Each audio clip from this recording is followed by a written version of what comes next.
तो चलिए भाई प्रपोजिशन को देखना समझना शुरू करते हैं। प्रपोजिशन हमने कल जो है शायद डेफिनेशन लिखी थी या नहीं लिखी, अभी कुछ नहीं लिखा, ठीक है।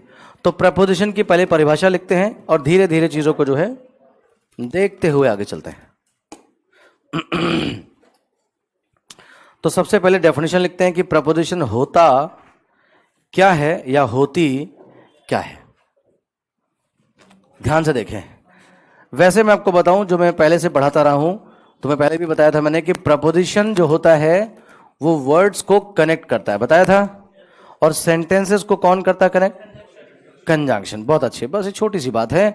अगर शब्दों को जोड़ना है तो क्या लेंगे?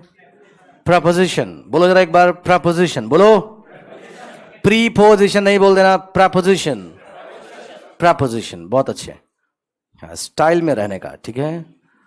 हाँ, तो preposition is a word that is used right before a noun और and shows its relation with another noun और प्रोनाउन। बहुत बढ़िया, ये डेफिनेशन है।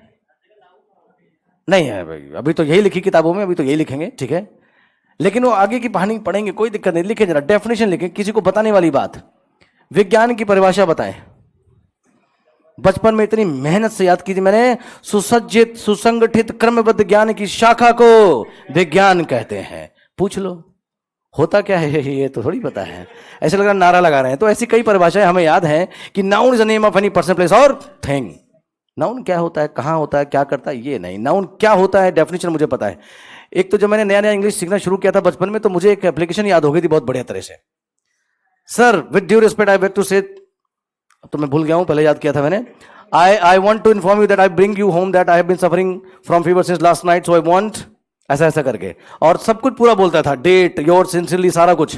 सामने वाला डर जाए, ओ माय गॉड इतनी तगड़ी इंग्लिश। और वो मैं एप्लीकेशन की तैयारी कर रहा था। जिस स्कूल में था वो एप्लीकेशन हर साल आती थी कि आप बीमार पड़ गए, प्रधानाध्यापक को एक एप्लीकेशन लिखें छुट्टी के लिए। तो ये इससे जो है बढ़िया मार्क्स मिल जाते थे। अब उसका क्या मतलब हुआ करता था ये सब समझ में नहीं आता था, बट ये पता था कि भाई ये अंग्रेजी चमकाने के लिए बहुत बढ़िया है, नॉन स्टॉप। ऐसा ही हमारे पास डेफिनेशन है पुरानी चीजों की, उन्हें देखते हैं। तो प्रपोजिशन लिख लें फटाफट कि प्रपोजिशन क्या है। Preposition is preposition preposition is a word that is placed before, that is placed right before a noun or a pronoun and shows its relation relation with another noun or pronoun and shows its relation with another noun or pronoun। Preposition एक शब्द होता है जो कि noun के पहले लिखा जाता है और इसका रिलेशन किसी दूसरे नाउन या प्रोनाउन से दिखलाता है। परिभाषा समझ में आ रही है सभी को? मैंने क्या लिखा है, शब्दों का मतलब समझ आ रहा है? फटाफट लिख लें। ये हो गई प्रपोजिशन की डेफिनेशन। आगे की कहानी हम शुरू करते हैं, जल्दी से नोट करें और आगे चलें।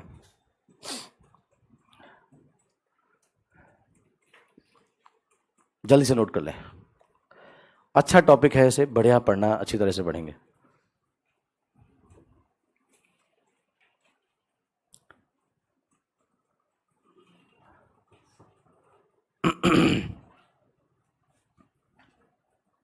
लिख लिया सभी ने? हाँ लिखो, जल्दी से लिखो। आज बच्चे कुछ कम हैं, कम आए हैं। प्रपोजिशन आता होगा उनको, है ना? हो सकता है या तो आता होगा या उन्हें पता है कि ये कभी नहीं आएगा, इसमें टाइम वेस्ट करके कोई फायदा है नहीं। हो चुका है? अच्छा अच्छा, हाँ ये सही बात है। ये जो है ना, काम का 80% हो जाता है, काम का 80% डन हो जाता है अगर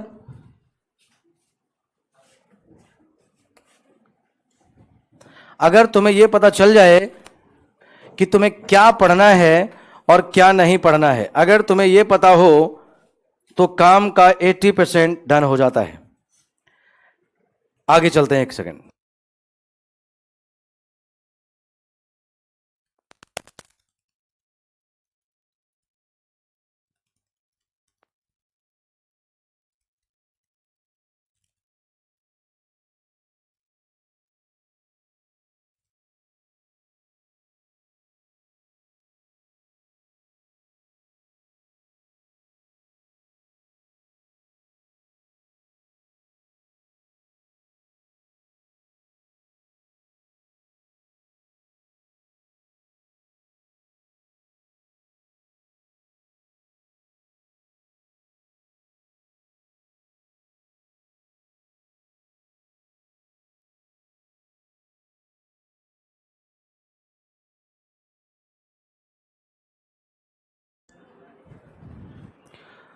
तो प्रपोजिशन वो वर्ड होता है जो नाउन प्रोनाउन के पहले प्लेस होता है, उसका रिलेशन किसी दूसरे नाउन प्रोनाउन से दिखाता है। ये डेफिनेशन हम याद करते हैं, रटते हैं, समझते हैं और समझने की कोशिश करते हैं कि प्रपोजिशन को किसी नाउन प्रोनाउन के पहले लिखा जाता है। ठीक है, अच्छा ये तो परिभाषा हो गई। लेकिन तुम जानते हो कि लैंग्वेज में हमारे पास दो कनेक्टर्स होते हैं। क्या होते हैं? कनेक्टर्स दो होते हैं। एक जो जोड़ता है किसको बोलो? शब्दों को। और एक जो जोड़ता है किसको बोलो? सेंटेंसेस को। एक जो शब्दों को जोड़ता है और दूसरा जो वाक्यों को जोड़ता है। कुछ इस तरह से समझोगे तो बड़ा आसान हो जाएगा तुम्हारे लिए भी और मेरे लिए भी, बहुत आसानी से काम चल जाएगा। तो वो जो जोड़ता है किसको?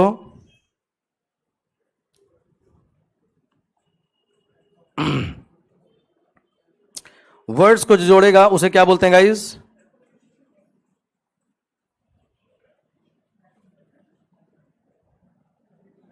उसे बोलते हैं प्रपोजिशन। और जो सेंटेंसेस को जोड़ता है उसे क्या बोलते हैं? राइट। वर्ड्स को जोड़ने वाले को क्या बोल देते हैं? बोल दो भाई, प्रपोजिशन। और जो सेंटेंसेस को जोड़े उसे क्या बोलते हैं? कंजंक्शन। शब्दों को जोड़ने के लिए प्रपोजिशन को यूज करते हैं और सेंटेंसेस को जोड़ने के लिए कंजंक्शन को यूज करते हैं। राइट। लेकिन हमें देखना है क्या हर बार जोड़ने के लिए हमारा प्रपोजिशन ही यूज होगा, या हम ये देखें कि कभी कभी जोड़ने के लिए प्रपोजिशन की जरूरत पड़ती है और कभी कभी जरूरत नहीं पड़ती है। इस चीज को देखते हैं, समझते हैं।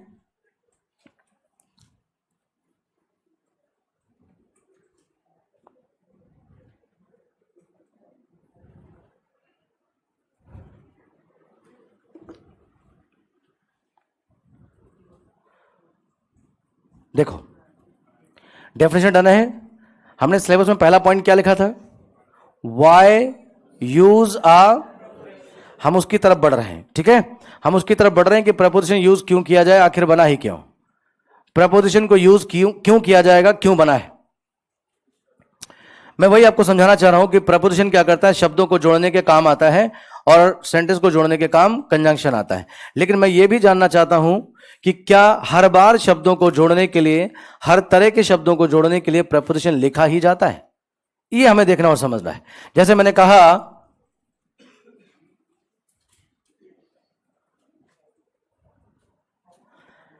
Tom pledge hockey. Tom pledge hockey. क्या इसमें तुम्हें तीन शब्द नहीं दिख रहे? एक क्या है, दूसरा क्या है और तीसरा क्या है? यह सेंटेंस सही है गलत? तीन शब्द हैं, 1 2 3। हमने सीखा कि वर्ड्स का कनेक्टर प्रपोजिशन होता, तो लिखो प्रपोजिशन यहां। और कहां लिखें? आप हेल्प लोगे प्रपोजिशन की डेफिनेशन की कि नाउन प्रोनाउन के पहले लिखा जाता है। तो अगर हम नाउन प्रोनाउन के पहले लिखें तो एक नाउन क्या है? टॉम। दूसरा क्या है? तो लिख दो पहले, on Tom, with Tom, by Tom, plays in hockey, with hockey, by बाकी हॉकी, टू हॉकी। ये लिख दो। शब्दों को जोड़ने के काम अगर प्रपोजिशन आता है तो शब्द लिखे, जोड़ो ना। क्यों नहीं जोड़ रहे प्रपोजिशन से? बिकॉज ये वर्ब है जो एस और ओ को जोड़ने की क्षमता खुद रखती है। Did I make it clear? शब्द अगर सब्जेक्ट या ऑब्जेक्ट बन रहे हैं तो उन्हें कौन जोड़ देगा? वर्ब खुद जोड़ देगा, तभी तो मीनिंगफुल एक्सप्रेशन बनता है। हम प्रपोजिशन यूज क्यों करते हैं उसकी तरफ बढ़ रहे हैं, ध्यान से समझ लेना। नो डाउट हम नाउन और प्रोनाउन के पहले ही क्यों यूज करते हैं ये भी देख लो जरा। नाउन प्रोनाउन को पहले ही क्यों यूज करते हैं ये भी देख लेते हैं आज। नाउन प्रोनाउन को छोड़ो, जरा एडजेक्टिव पे आ जाओ। एडजेक्टिव क्या ये इंडिपेंडेंटली यूज होने वाला वर्ड है? क्या ये इंडिपेंडेंट है? किसके लिए आता है? जब तक पिक्चर में नाउन प्रोनाउन नहीं आएगा, ये झांकने नहीं आएगा। You can find an adjective in the sentence if you are missing with the words noun and pronoun. It has to be use just to qualify a noun और a pronoun. ये तो बेचारा वैसे ही तब आएगा जब नाउन प्रोनाउन आएगा। अगर हम बात करें एडजेक्टिव के बाद वर्ब की, वर्ब के पहले क्यों नहीं लिखते? वर्ब का अपना रोल होता है, किस लिए? टेंस बताने का काम है। प्रपोजिशंस के पहले लिख के तुम करोगे क्या? उसका अपना रोल है। ये टेंस बताती है प्लस सब्जेक्ट को ऑब्जेक्ट से जोड़ती है। वर्ब के बाद क्या आ जाएगा? एडवर्ब। एडवर्ब किस लिए आता है? वर्ब के लिए। इंडिपेंडेंट नहीं है, सबका रोल फिक्स्ड है। और इसके बाद अगर हम बात करें कंजंक्शन की, ये क्या करता है? सेंटेंस को जोड़ने के काम आ जाता है। जोड़ना है तो लिखना, वरना मत लिखना। अब हम बात करते हैं प्रपोजिशन की। किसकी? प्रपोजिशन की। ध्यान से समझना, ये जो नाउन प्रोनाउन होता है उसके पहले ही क्यों आता है? क्योंकि नाउन प्रोनाउन एक्चुअली वर्ब और नाउन प्रोनाउन इंडिपेंडेंट वर्ड्स होते हैं। आप कुछ मत लिखो, सिर्फ एक वर्ब लिखो। मैंने कहा स्लीप और कुछ भी नहीं लिखा, सेंटेंस बन गया। बना कि नहीं बना? इसका मतलब है यू स्लीप, राइट? और वर्ब के बाद जो सेकेंडरी इंडिपेंडेंट है सबसे पहले ये होता है। इसके बाद जो इंडिपेंडेंट है वो क्या होता है? नाउन। और वो या तो सब्जेक्ट बनेगा या ऑब्जेक्ट बनेगा या कॉम्प्लीमेंट बनेगा। मेरी बात समझा रही है? अगर ये नाउन प्रोनाउन यूज हो रहा है और सेंटेंस में सब्जेक्ट नहीं है, ऑब्जेक्ट नहीं है, कॉम्प्लीमेंट नहीं है, तो तुम ध्यान रखना, अगर वो इनमें से कोई रोल नहीं कर रहा है तो फिर वो वहां यूज ही नहीं हो सकता है। Did I make it clear? Noun pronoun का क्या रोल? या तो सब्जेक्ट बनेगा या ऑब्जेक्ट बनेगा या कॉम्प्लीमेंट बनेगा। अगर इनमें से कोई काम नहीं कर रहा तो वो नाउन प्रोनाउन रहेगा ही नहीं। तो फिर तुम उसके पहले क्या यूज करोगे? प्रपोजिशन, और यूज करके उसे बना दोगे एडवर्ब। क्या बना दोगे? कभी कभी एडवर्ब बनता है तो कभी कभी एडजेक्टिव भी बन जाता है। कभी कभी क्या बन जाता है? एडवर्ब। और कभी कभी प्रपोजिशन वाला नाउन प्रोनाउन एडजेक्टिव भी बन जाता है। जैसे मैंने कहा ही इज विद राम, इसमें नाउन क्या है? उसके पहले ये क्या है? प्रपोजिशन है। और ये क्या है? ये इसका क्या है? ध्यान से बताओ, वर्ब एक्शन है या नॉन एक्शन? तो भला नॉन एक्शन को तुम क्या मॉडिफाई करोगे? ये जो नाउन प्रोनाउन प्रपोजिशन लेकर आया है ये यहां पर एडवर्ब नहीं बल्कि क्या है? क्या है बोलो भाई? एडजेक्टिव है। ये इसकी स्टेट है, एडजेक्टिव है। तुम्हें लग रहा होगा ये नाउन, अभी और नाउन रहा ही नहीं, ये पूरा टर्म क्या बन बैठा है? एडजेक्टिव बन गया। क्या बन गया? एडजेक्टिव। नाउन प्रोनाउन, जब नाउन प्रोनाउन का रोल प्ले ना कर पाए तो उसे नाउन प्रोनाउन छोड़ना मत, उसे या तो एडजेक्टिव बना देना या एडवर्ब बना देना। और बनाओगे कैसे? उसके पहले प्रपोजिशन लिखकर। Did I make it clear? याद रखेंगे क्या बना रहे हो उसे? एडजेक्टिव और एडजेक्टिव और। अच्छा, अब अगर सेंटेंस में एडजेक्टिव आ गया तो जब आ ही गया तो तुम यही तो करते हो, नाउन प्रोनाउन के पहले प्रपोजिशन लिखकर उसे एडजेक्टिव एडवर्ब ही तो बनाते हो। अगर पहले से ही आ गया तो क्यों प्रपोजिशन लिखोगे भाई? वर्ब की बात मत करो, ये खुद जोड़ने वाला है, प्रपोजिशन के बराबर अपनी अहमियत रखता है, इंपॉर्टेंस रखता है। एडवर्ब, अगर एडवर्ब आ गया तो उसके पहले प्रपोजिशन लिखोगे? क्यों नहीं लिखोगे? क्योंकि प्रपोजिशन लिखकर तुम क्या बनाओगे? एडवर्ब बनाओगे, और वो पहले से बना हुआ है। Did I make it clear? Conjunction के पहले लिखोगे? कंजंक्शन का अपना अलग रोल है भाई, वो सेंटेंस से जोड़ेगा, उसके पहले प्रपोजिशन लिखोगे, एडवर्ब बन जाएगा या एडजेक्टिव बन जाएगा, तो फिर सेंटेंस नहीं जोड़ेगा कि मैं तो गया भाई, अपना काम करो। मेरी बात को समझ में आ रही है? तो सिर्फ नाउन प्रोनाउन के पहले प्रपोजिशन आता है, और वो भी तब आता है जब वो पर्टिकुलर नाउन प्रोनाउन ये और ये ना हो, तब उसके पहले क्या आता है? प्रपोजिशन आता है। उस केस में हम बोलते हैं कि ये नाउन प्रोनाउन उस प्रपोजिशन का ऑब्जेक्ट है। क्या है? Prepositional object. लेकिन सच्चाई है कि या तो वो एडवर्ब है और या तो वो एडजेक्टिव है। तो तुम समझे, ये डेफिनेशन अधूरी बोर्ड पर लिखी है, मैं दूसरी परिभाषा भी लिखूंगा, ये किताबों वाली लिख दी। दूसरी में लिखूंगा कि प्रपोजिशन नाउन प्रोनाउन के पहले यूज होता है और उसका रिलेशन फिलेशन कुछ नहीं बताता है। और प्रपोजिशन नाउन प्रोनाउन के पहले यूज होकर वो उस नाउन प्रोनाउन को या तो एडजेक्टिव या एडवर्ब बना देता है। Did I make it clear? ये परिभाषा ज्यादा समझ में आएगी हमें। जैसे मैंने कहा ही टॉक्स, यकीन नहीं हो रहा होगा, देखो, he talks in a polite manner. इस पूरे को मैं सब्स्टिट्यूट कर सकता हूं पोलाइटली से। बोलो या सुनो, ध्यान से देखो बोर्ड पर। ही टॉक्स पोलाइटली, वो बड़ा विनम्रता से बात करता है, विनम्र होकर। और इसकी जगह ये लिख दो, बात वही है। इन क्या है बोलो, और ए आया तो नाउन होगा। ये पोलाइट मैनर पूरा क्या है? अरे भाई ये पूरा क्या है? और प्रपोजिशन आया तो तुमने इसे पता क्या बनाया? एडवर्ब बना दिया। या सुनो, अगर मैं कहूं कामली, विनोद कामली, नहीं ये कामली है, वो कामली। कामली का मतलब क्या है? इन अ काम मैनर। मेरी बात समझ में आ रही है नहीं आ रही है? कामली का मतलब होता है शांतिपूर्वक। यहां पर ये एडवर्ब है। तुम चाहो तो ये लिख लो और नहीं तो ये लिख दो, इन आ काम, बोलो क्या, मैनर। ये आ काम मैनर पूरा क्या है? नाउन है। और इन जोड़कर क्या बना दिया? इसके बराबर हो गया। तो कामली एडवर्ब था, तो जो एडवर्ब कामली था वही इन अ काम मैनर था। तो हैंस प्रूव्ड, आप नाउन प्रोनाउन के पहले प्रपोजिशन लिखकर उसका कहीं किसी से कोई रिलेशन नहीं दिखाते हो। आप सीधा उसे या तो एडजेक्टिव बनाते हो या एडवर्ब बनाते हो। ये डेफिनेशन मैं फिर से एक बार बोर्ड पर लिखूंगा, जो मैंने समझाया मैं बोर्ड पर लिखने जा रहा हूं। Is clear? थोड़ा थोड़ा समझ में आ गया होगा कि हम प्रपोजिशन यूज क्यों करते हैं। हम प्रपोजिशन उस नाउन प्रोनाउन के पहले यूज करेंगे, सिर्फ उसके पहले, जो क्या नहीं होगा, सब्जेक्ट नहीं होगा, ऑब्जेक्ट नहीं होगा, कॉम्प्लीमेंट नहीं होगा। और ऐसा करके तुम कर क्या दोगे? या तो एडजेक्टिव बनाओगे जो किसी नाउन प्रोनाउन के बारे में बात करने लग जाएगा, और या तो एडवर्ब बना दोगे जो किसी वर्ब के बारे में बात करने। अरे उसका रोल तो होना चाहिए, वो कर क्या रहा वहां पर। आई बात कुछ समझ में?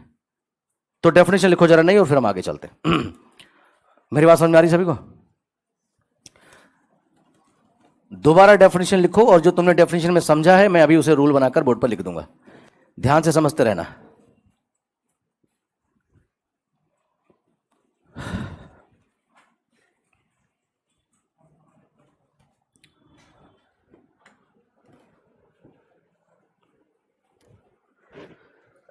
सॉरी, डेफिनेशन लिखो। preposition is a word that is used or placed before a।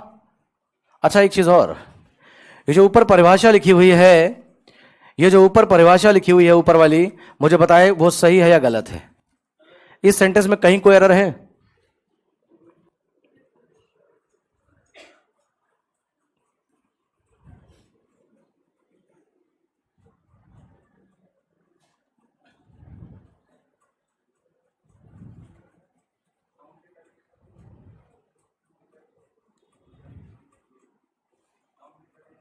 कहां पर?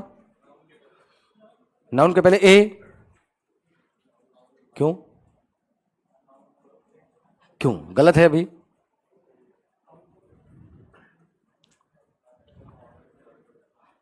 जल्दी बताओ, कोई गलती है क्या परिभाषा में?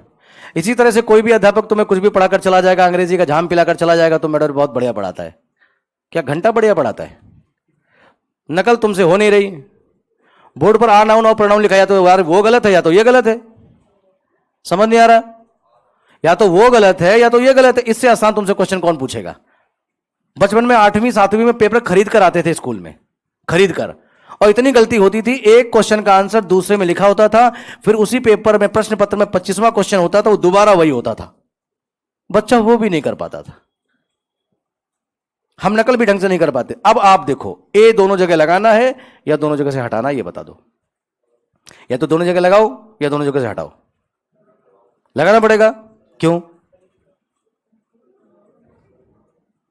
ये तो हम बहुत दूर चले आए, लास्ट टॉपिक पढ़ रहे हैं प्रपोजिशन, हम पहले ही खा के बैठ गए, पूरा हजम हो चुका है। दोनों जगह आर्टिकल लिखा जाएगा, और या तो जब नहीं लिखना है तो नाउन का एन कैपिटल होगा, वो प्रॉपर नाउन बनेगा। मेरी बात समझ में आ रही नहीं आ रही? तो कम से कम ये तो बोलते कि सर या तो ये वाला आपने सही लिखा या तो वो वाला आपने सही लिखा है, जबकि बिल्कुल क्लियर बोर्ड पे लिखा हुआ है। क्लियर है ना? तो या तो ए दोनों जगह लिखो, ये सिंगुलर कॉमन नाउन है, और या तो दोनों जगह से हटा दो, प्रॉपर नाउन बना देंगे। Did I make it clear? चलो अब आगे आ जाए। और तुमने ये भी ध्यान नहीं दिया कि मास्टर ने हाथ कहां रोका था डेफिनेशन लिखते समय। अंग्रेजी तुम्हारी कमजोरी नहीं, तुम्हारी रीजनिंग भी बहुत कमजोर है। मैं अगर तुम्हारी जगह वहां बैठा होता तो मैं समझ जाता मास्टर ने हाथ कहां रोका है। आ यहां लिखा था, बिफोर आ नाउन, वहां रुक दिया था मैंने हाथ। और मेरी भी होशियारी देखो, मैंने सिर्फ उतना नहीं मिटाया, मैंने यहां तक मिटाया। मैंने ऐसा ना कोई प्रखर बुद्धि का बालक बैठा हो। खैर, इज प्लेस्ड बिफोर, बोलो आप क्या लिखूं? आ नाउन और आ प्रोनाउन।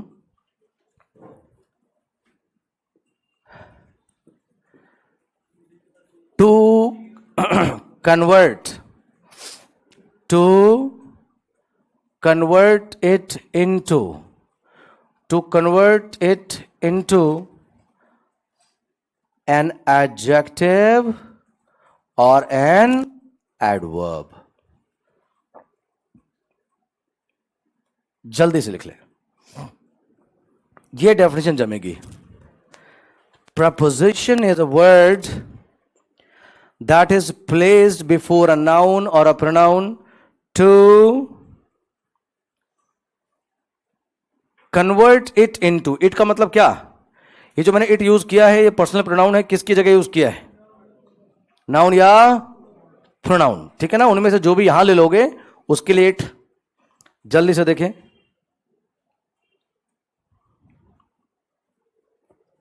ध्यान से देखें और आगे चलें। समझ आ रहा भाई सभी को? चलिए, प्रपोजिशन की डेफिनेशन लिख ली। Preposition of word that is placed before a noun और pronoun to convert it into an adjective और एन एडवर्ब। चलिए जी, अब आपको बहुत कुछ समझ में आ गया है। हटा दूं डेफिनेशन? लिख ली सभी ने? नोट कर ली? चले आगे। अरे भाई कोई कुछ भी नहीं बोल रहा, रफ कर दूं? चलिए, गुड, वेरी गुड। चलिए,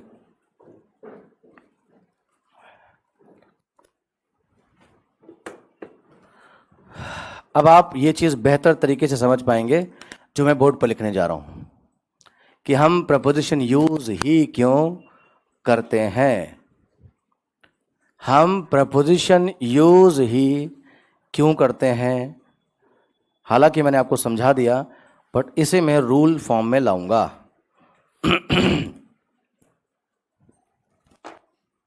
चलिए, अब हम पढ़ रहे हैं सिलेबस का पहला पॉइंट, प्रपोजिशन यूज क्यों करते हैं। देखना, मैं आपको बता रहा हूं, वाई यूज आ प्रपोजिशन, वाई यूज आ प्रपोजिशन। तो देखें जरा, हालांकि डेफिनेशन लिखा दी मैंने। कब यूज करेंगे इसे? जब नाउन प्रोनाउन क्या नहीं होगा, सब्जेक्ट ऑब्जेक्ट या कॉम्प्लीमेंट नहीं होगा। चलिए, ध्यान से देखना, शब्दों को जोड़ने के काम आता है कौन? प्रपोजिशन। लेकिन वो शब्द कौन से होंगे, जरा ध्यान से समझना।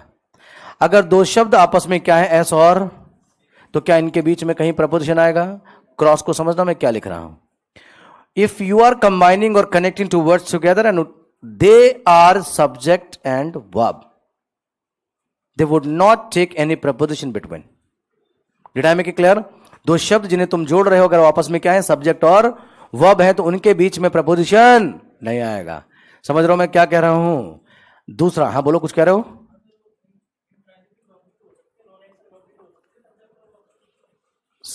सब्जेक्ट और वर्ब के बीच में क्या? ऑब्जेक्ट की कहानी तो यहां आई है, ऊपर तो कुछ था ही नहीं। हाँ हाँ हाँ, तो तुम तो पीछे जा रहे हो ना, तुम तो वर्ब के बाद जा रहे हो, मैं तो वर्ब के आगे ही हूं। कोई नहीं, कोई नहीं, अब सारे मत धमकाओ, मैंने धमका दिया, ठीक है? अब देखो बहुत फार, नहीं, मैं धमका सकता हूं, फिर ठीक है, हाँ, फिर कोई नहीं धमका सकता। देखो, सब्जेक्ट प्लस वर्ब, अगर दो वर्ड्स आपस में क्या है, सब्जेक्ट प्लस वर्ब है, तो इनको जोड़ने के लिए कोई प्रपोजिशन नहीं आएगा। और आगे देख लो मैंने क्या लिखा, अगर वर्ब और, तो कोई भी प्रपोजिशन नहीं आएगा। मेरी बात समझ में आ रही है मैं क्या कहना चाह रहा हूं? शब्दों को जोड़ने के काम आता है, मैं वही लिख रहा हूं जो समझाया मैंने। आगे देखो, तीसरी चीज, बहुत बड़ी बात लिख रहा हूं, ये देखो, अभी तो दो थे, अभी तीन हो गए। क्या है आपस में? सब्जेक्ट है, वर्ब है, ऑब्जेक्ट है। ये खुद ब खुद जुड़कर मीनिंगफुल बन जाते हैं, कोई प्रपोजिशन नहीं आएगा। अगला देख लो। सब्जेक्ट है, वर्ब है, ऑब्जेक्ट है, और इसके बाद बोलो जी क्या है? अब भी कोई प्रपोजिशन नहीं आएगा। एक और देख लो, वर्ब है, ऑब्जेक्ट है, एडवर्ब है, अब भी प्रपोजिशन नहीं आएगा। मेरी बात समझ में आ रही है? अगर ऐसा हो जाए कि सब्जेक्ट है, वर्ब है और एडजेक्टिव है, सब्जेक्ट है, वर्ब है, एडजेक्टिव है, तो भी प्रपोजिशन नहीं आएगा। मेरी बात समझ में आ रही है सभी को? इन चीजों को आप लिख लें। सिर्फ तब आता है, ये तो हो गया नहीं नहीं नहीं नहीं आएगा। अब आएगा कब? ये रहा वर्ड, ये रहे वर्ड। मैं आपको बता रहा हूं बहुत बड़ी बात, एग्जांपल देके समझाऊंगा। तुम्हें दो शब्दों का रिलेशन देखना है, दो शब्दों का। अगर सेंटेंस में 20 वर्ड्स हैं, 20 वर्ड्स हैं, तो तुम्हें पहला दूसरा, तीसरा चौथा, यानी एक एक कर दो के पेयर में उनके रिलेशन देखते रहना। मैं बता दूंगा ये दो वर्ड कैसे जुड़ेंगे, इनके बीच में प्रपोजिशन आएगा। हाँ बोलो। सब्जेक्ट वर्ब वर्ब, हाँ सब्जेक्ट वर्ब एडवर्ब, हाँ वो भी हो सकता है। नहीं लिखा क्या वो? उसको भी लिख सकते हैं, उसको लिख लेंगे, अभी लिख देंगे। अगर दो वर्ड तुमने आपस में जोड़े हैं और ये वर्ड आपस में एस, वी या ओ ये रिलेशन मेंटेन नहीं रखते, मतलब दो शब्द तुमने लिखे, ना वो सब्जेक्ट वर्ब है, ना वो वर्ब ऑब्जेक्ट है, ना वो ऑब्जेक्ट एडवर्ब है, ना वो वर्ब एडवर्ब, ऐसा नहीं है। अगर कोई भी इनमें से दो रिलेशन नहीं है तो प्रपोजिशन आएगा। एक और एग्जांपल, ये एक और पॉइंट लिखो, मैं इनके एग्जांपल देख के समझा दूंगा। अगर तुमने बिल्कुल ऐसे लिखा, सब्जेक्ट लिखा, वर्ब लिखा और एडवर्ब लिखा, एक दो तीन शब्द हो गए, तो शब्दों को जोड़ने के लिए कौन आता है? प्रपोजिशन, लेकिन नहीं आएगा। भाई सब्जेक्ट को जोड़ नहीं सकते, वर्ब को भी नहीं, और जोड़कर हम बनाते क्या है? एडजेक्टिव और एडवर्ब, वो पहले से ही लिखा है, तो इसमें भी प्रपोजिशन नहीं आएगा। ये भी एग्जांपल से बहुत बढ़िया समझ में आएगा।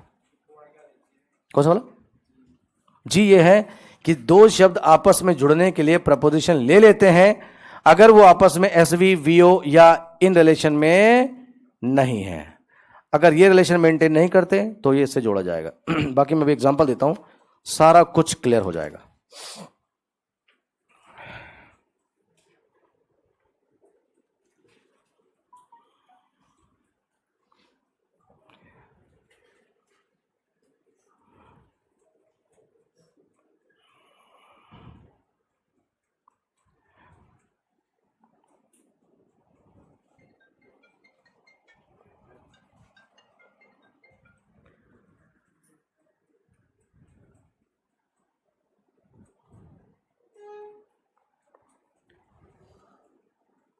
ध्यान से लिखें, फिर मैं एग्जांपल देकर समझाता हूं सारा का सारा।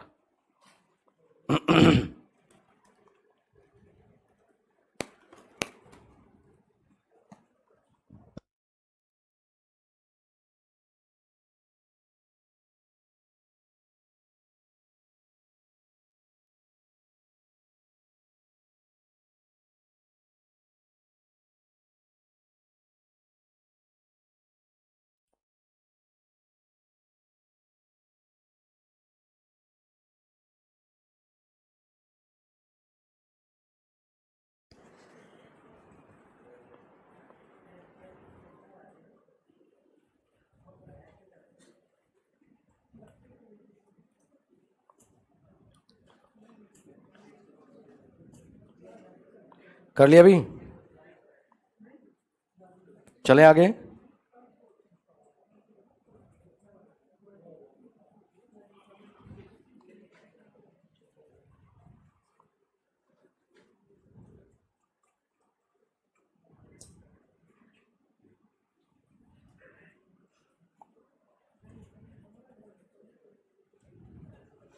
चलिए एग्जांपल देता हूं मैं आपको। सॉरी। चीजें बेहतर समझ में आएंगी एग्जाम्पल से, देखें जरा। मैंने एक सेंटेंस लिखा, मैंने कहा Tom has been invited, Tom has been invited. तो ये बताओ, इस सेंटेंस में ये देखने को तो 1 2 3 वर्ड्स हैं, लेकिन ये पूरा क्या है और ये क्या है? तो क्या यहां बीच में कोई प्रपोजिशन आएगा? क्योंकि ये आपस में क्या मेंटेन रखते हैं? सब्जेक्ट प्लस वर्ब का रिलेशन, एसवी रिलेशन है, कोई प्रपोजिशन नहीं आएगा। जरा दूसरा एग्जांपल देखना, इसका जो मैंने लिखा है, मैंने कहा invite all your friends, all your friends. ध्यान से अगर देखो तो इनवाइट क्या है? All your friends. हालांकि 1 2 3 वर्ड्स हैं, लेकिन ये टर्म क्या है? तो क्या इन्हें जोड़ने के लिए बीच में कुछ आएगा? बिल्कुल नहीं आएगा, ना यहां आया और ना ही यहां आएगा।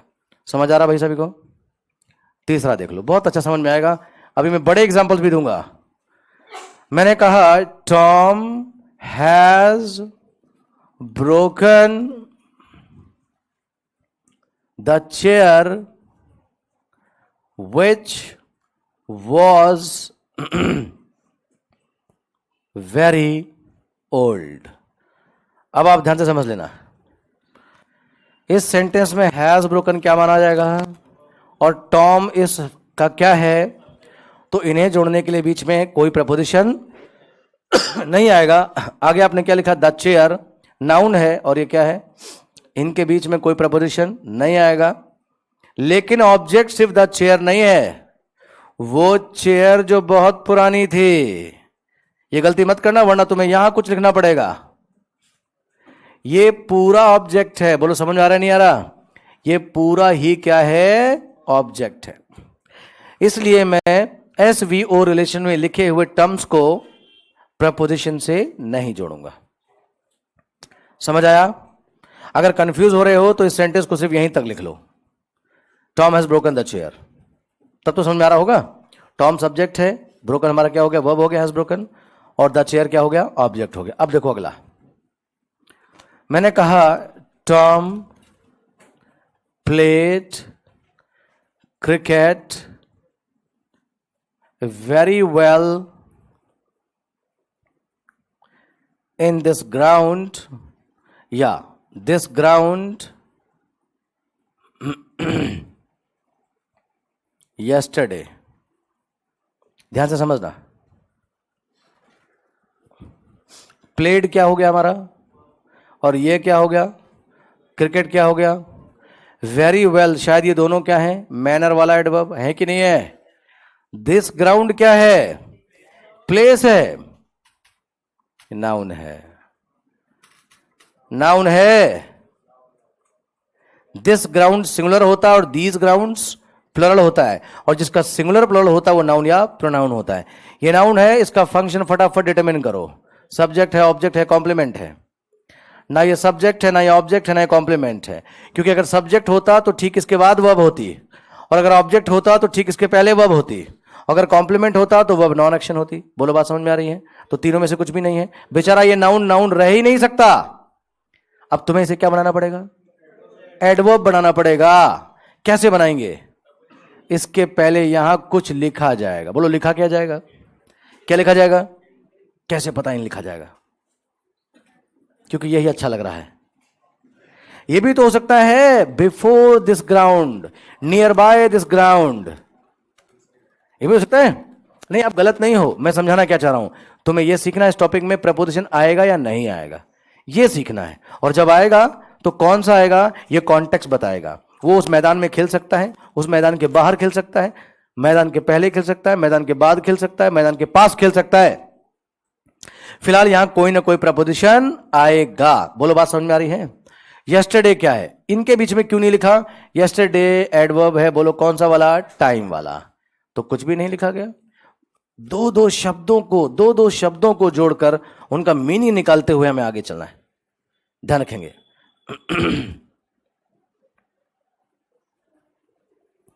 ध्यान से लिख लें।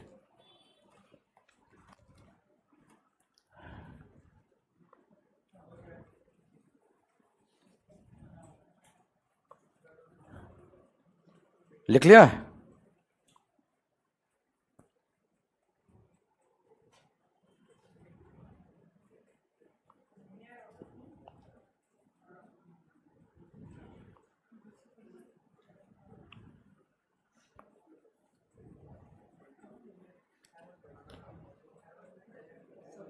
हो गया?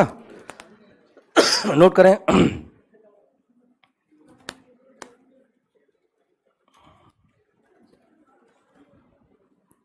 चलिए एक और।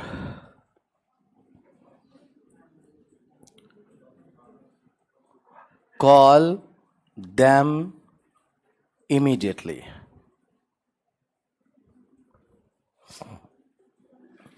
कॉल क्या हो गया? them क्या हो गया? इमीडिएटली क्या है? तो हमारी हिम्मत नहीं कि हम कहीं प्रपोजिशन लगा दें। हाँ बोलो, कुछ डाउट? अच्छा ये लो, सब्जेक्ट वर्ब एडजेक्टिव ये भी नहीं लेगा। कैसे नहीं लेगा? यहां देख लो जरा, एग्जाम्पल नंबर 6 मैंने कहा टॉम इज टॉल, तो टॉम क्या हो गया? सब्जेक्ट, इज क्या हो गया? वर्ब, और ये क्या हो गया? जो किसका कॉम्प्लीमेंट है। ये भी बिल्कुल सही लिखा हुआ है। बोलो, बात समझ आ रही है? एक इसका एग्जाम्पल देख लेंगे, 7th नंबर देखना जरा ध्यान से। मैंने कहा टॉम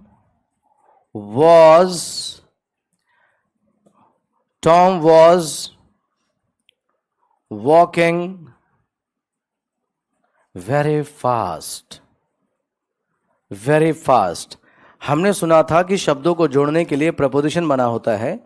यहां शब्द अपने आप जुड़े जा रहे हैं, प्रपोजिशन क्यों नहीं आ रहा है? हमें यह देखना है। Tom was walking very fast, Tom बहुत तेज भाग रहा था, दौड़ रहा था। इसमें वॉज वॉकिंग क्या, बोलो भाई? वर्ब। टॉम क्या है? इनको जोड़ने के लिए कुछ भी नहीं आएगा। वेरी फास्ट खुद में क्या है? एडवर्ब। यानी ये किस रिलेशन में है? वर्ब और एडवर्ब, इनके बीच में भी कुछ भी। सेंटेंस बिल्कुल सही लिखा है। इसका एग्जांपल मैं अलग से दूंगा, पहले आप नोट करो। अब मैं आपको बताऊंगा कि अभी तो प्रपोजिशन कहीं नहीं आया, अब एग्जांपल दूंगा जहां आएगा। पहले आप इसे नोट करो, जल्दी से नोट करो, फटाफट नोट करो।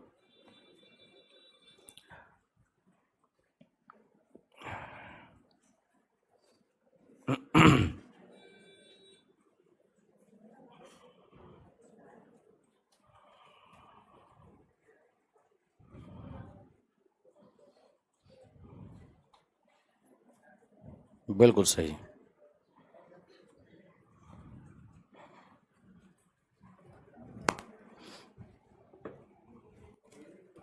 कर लिया नोट भाई सभी ने? चले आगे, जल्दी से नोट करो। अभी आप देखोगे कि ये यूज होंगे। कुछ कह रहे हो? नहीं कल अभी नहीं, क्योंकि कल जो है एक जगह मीटिंग है, बड़ी इंपॉर्टेंट है, और उसका आपको आउटकम मंडे दिख भी जाएगा। ठीक है, हाँ इसलिए कल थोड़ा इंपॉर्टेंट है, नहीं तो मैं लगा दे। कोई बात नहीं, हमें कौन सी जल्दी है, आराम से पढ़ोगे बहुत मजा आएगा। और जल्दी तो कोई एक दिन में पूरी ग्रामर खत्म कर दूंगा 10 घंटे में। एक बार किया था मैंने यूपी से, ये जो सी सेट आया था ना, ये एक बहुत पुराना इंस्टीट्यूट था यहाँ पे, न्यू पैरामीटर। जब सारी क्लासें भारतीय स्तर की भी यहीं चलती थी, सामने बेसमेंट में नीचे, शायद इतना पुराना यहाँ कोई भी नहीं होगा। तब यहीं एक इनका सिंगल हॉल था, यहीं क्लास चलती थी, नीचे बिल्कुल सामने। तब इनके पास एक ही स्टाफ था, सागर है। हाँ लाइब्रेरी नीचे, यहाँ लाइब्रेरी नीचे है क्या? अच्छा बिल्कुल सामने अपने ठीक हाउस। तो उसके ऊपर नया नया आया था सी सेट, वो 10 घंटे में 360 डिग्री का कोर्स इंग्लिश पढ़ाया गया। 10 घंटे में इंग्लिश का रिवीजन। मैं बड़ा, और बहुत बच्चे आए थे, सोचने वाली बात। मैंने भाई इंडिया है, मान गए बात को। शॉर्टकट सबको अच्छा लगता है, मतलब जो 6 महीने में नहीं हो सकता, आप उसको 10 घंटे में करने की जो है इच्छा रखते हो। ये बड़ा सोचकर बड़ा अच्छा लगा।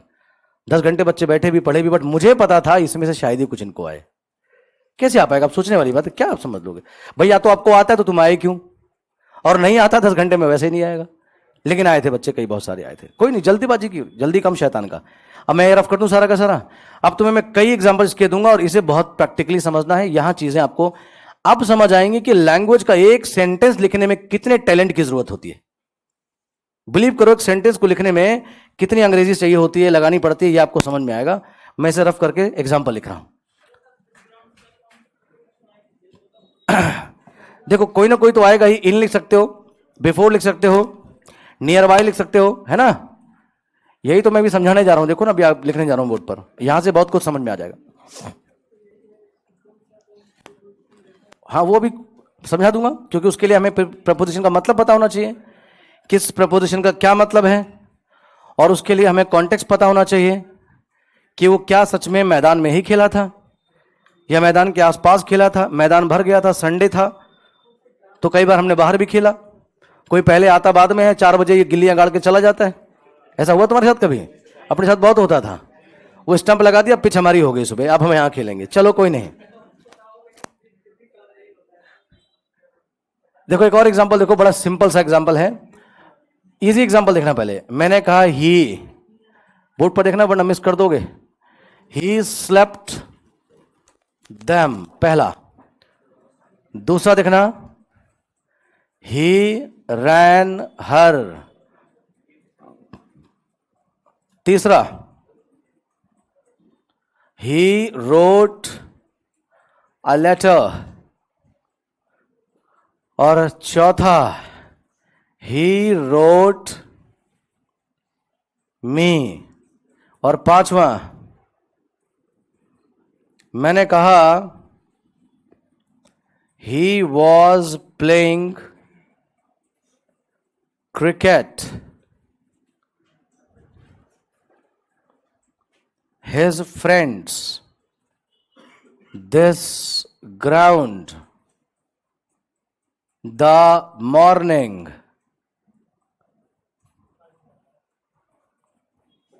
He was playing cricket, his friend, this ground, the morning. एक और देखेंगे, no part, this book, no part, this book, my brother. My brother has been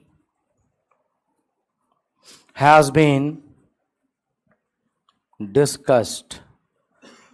पहले इजी और शॉर्ट एग्जांपल, छोटे छोटे एग्जांपल्स हैं, उसके बाद थोड़े बड़े हैं, ताकि आपको पता चले कि सेंटेंस जब बनाने की बात आती है तो वर्ड्स का सही प्लेसमेंट बहुत जरूरी होता है।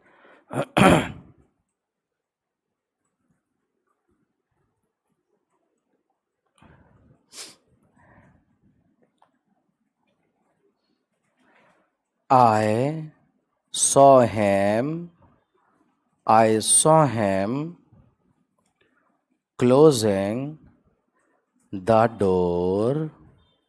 I saw him closing the door with, not with,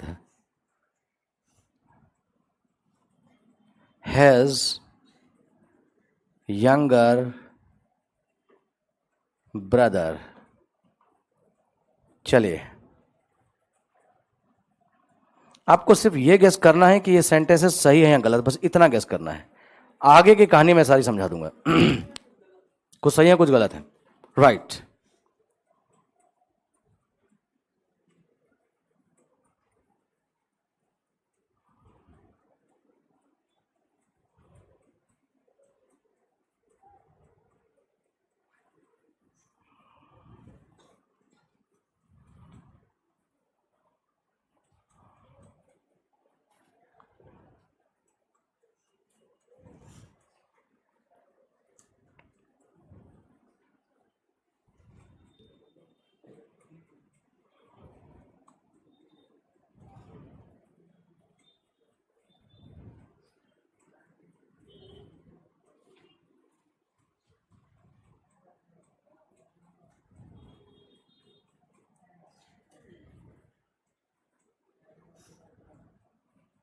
लिख लिया जी?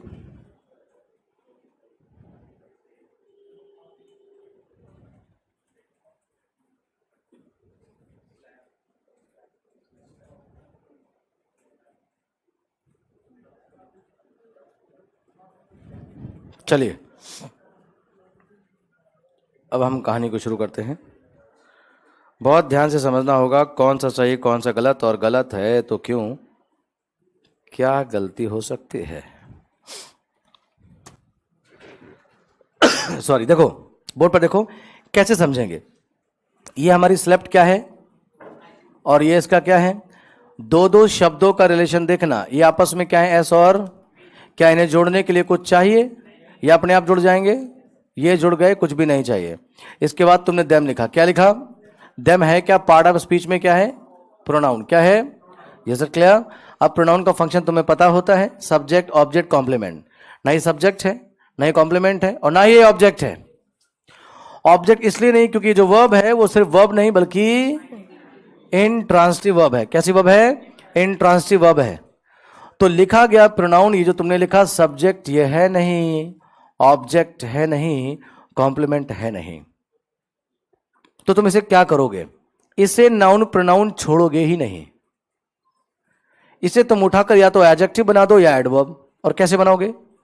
यानी इन दोनों शब्दों के बीच का रिलेशन जो निकला, ये वर्ब और एडवर्ब नहीं है, वर्ब और एडजेक्टिव नहीं है, वर्ब और सब्जेक्ट नहीं है। या सुनो, तो इन्हें ऐसे जोड़ नहीं सकते, यहां कुछ ना कुछ लिखा जाएगा। ये समझो कि लिखा जाएगा।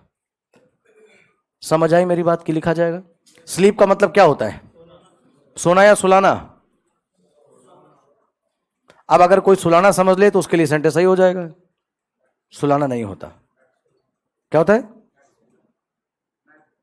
मेड, मेड, मेड, हां। तो ये सोना होता है, सुलाना नहीं होता, इसलिए वर्ब कैसी है? इंट्रांसिटिव। यानी यहां पर कोई ना कोई प्रपोजिशन आएगा। कौन सा आएगा? ये कॉन्टेक्स्ट बताएगा कि वह उनके साथ सोया है, उनके पहले सोया है, उनके बाद सोया है, उनके पास सोया है, उनकी वजह से सोया है, उनके लिए सोया है। मेरी बात समझ आ रही है मैं क्या कहना चाह रहा हूं? अगले बढ़ो, आगे बढ़ो। ही रैन हर। ही क्या है बोलो? सब्जेक्ट है कि नहीं है? ही क्या है और रैन क्या है? याद रखना, अगर कोई प्रपोजिशन नहीं आएगा तो कोई प्रपोजिशन नहीं आएगा, और अगर कोई भी प्रपोजिशन आएगा तो कोई भी प्रपोजिशन आएगा। If no preposition can be used, that means no preposition can be used. If any preposition can be used, that means any preposition can be used. For different meanings, different prepositions. अगर आ नहीं सकता तो नहीं आएगा। हमें यही ढूंढना है कि आएगा या नहीं आएगा। साथ चलते रहो, समझ जाओगे। ये एस और वी के बीच में कुछ भी नहीं आएगा। ये हर क्या? Part of speech. तुम्हें सब पता होगा हर क्या है? प्रोनाउन है। क्या है? प्रोनाउन है, पर्सनल प्रोनाउन है। बहुत अच्छे, ये प्रोनाउन है। Objective case.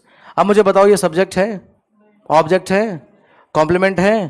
क्योंकि यहां रन भी एक तरह की कौन सी वर्ब है? इंट्रांसिटिव। जब ये सब्जेक्ट बन नहीं सका, ऑब्जेक्ट बन नहीं सका, कॉम्प्लीमेंट बन नहीं सका, तो ये बेचारा क्या करेगा? अब इस शब्द को जोड़ने की जरूरत है। You need to combine this, you need to connect this. Now the connector for connecting the words is always a preposition. शब्दों को जोड़ने के लिए बना संयोजक क्या होता है? प्रपोजिशन होता है। यानी मुझे पता चल गया ये दोनों शब्द आपस में ना वी ओ है, ना वी एडजेक्टिव है, ना वी एडवर्ब है, ना ही वी एस है। तो यहां भी कुछ ना कुछ लिखा जाएगा। मैं आपको डेफिनेशन लिखा चुका हूं और अब वही चीज प्रैक्टिकली समझा रहा हूं। प्रपोजिशन यूज क्यों करते हैं? हर बार यूज नहीं करते, कब करते समझ में आ रहा है? अगला, he wrote a letter. Wrote क्या है? वर्ब। और ही क्या है? और आ लेटर क्या है? इन्हें जोड़ने के लिए किसी की कोई जरूरत। आ लेटर हालांकि नाउन है, लेकिन नाउन का फंक्शन तो प्ले कर रहा है। यह सेंटेंस बिल्कुल, अगर आप कहते हो कि नाउन प्रोनाउन के पहले आता है तो फिर लिख लो, नहीं लिख सकते क्योंकि आपस में क्या हो गए? S V O. सॉरी, अगला, ही रोट मी।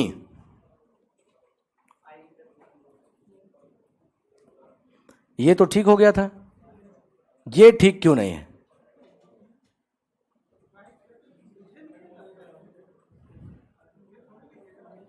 ये क्या हो गई और ये क्या हो गया? और अगर उसने लिखा ही मी है, लिखा ही मी है, एम ई मी, तो क्या ये गलत है? प्रपोजिशन को हल्के मत लेना। अंग्रेजी को समझना हर किसी के बस की बात नहीं, क्योंकि हम समझते ही नहीं, इसलिए उछले घूमते हैं। अंग्रेजी आ गई, आ गई। जो कहते नहीं आती ना, वो ये भी नहीं जानते कि कितनी नहीं आती। बिल्कुल, कैसे पता चलेगा कि उसने मुझे लिखा है या लिखा ही मी है? इन्वर्टेड कॉमा में आएगा। क्यों? नहीं नहीं, क्यों, कैसे, मतलब क्या लॉजिक कहता है कि ये इसमें ऐसे होना चाहिए? Give me the logic actually. नहीं, ध्यान से देखो, बोर्ड पर देखो कि क्या मैं यहां पर, आप ले लो, बैठो चेयर, कोई नहीं इशू। आप यहां पर क्या आ लेटर को इन्वर्टेड कॉमा में लिखते हो? तो इसे क्यों लिख रहे हो? क्या होगा? हाँ हाँ। अच्छा, मेरी बात ध्यान से समझना जरा, मेरे साथ हो सारे, बहुत बड़ी बात बताने जा रहा हूं, ध्यान से समझ लेना। उसके बाद खूब पढ़ना जहां मैंने आए।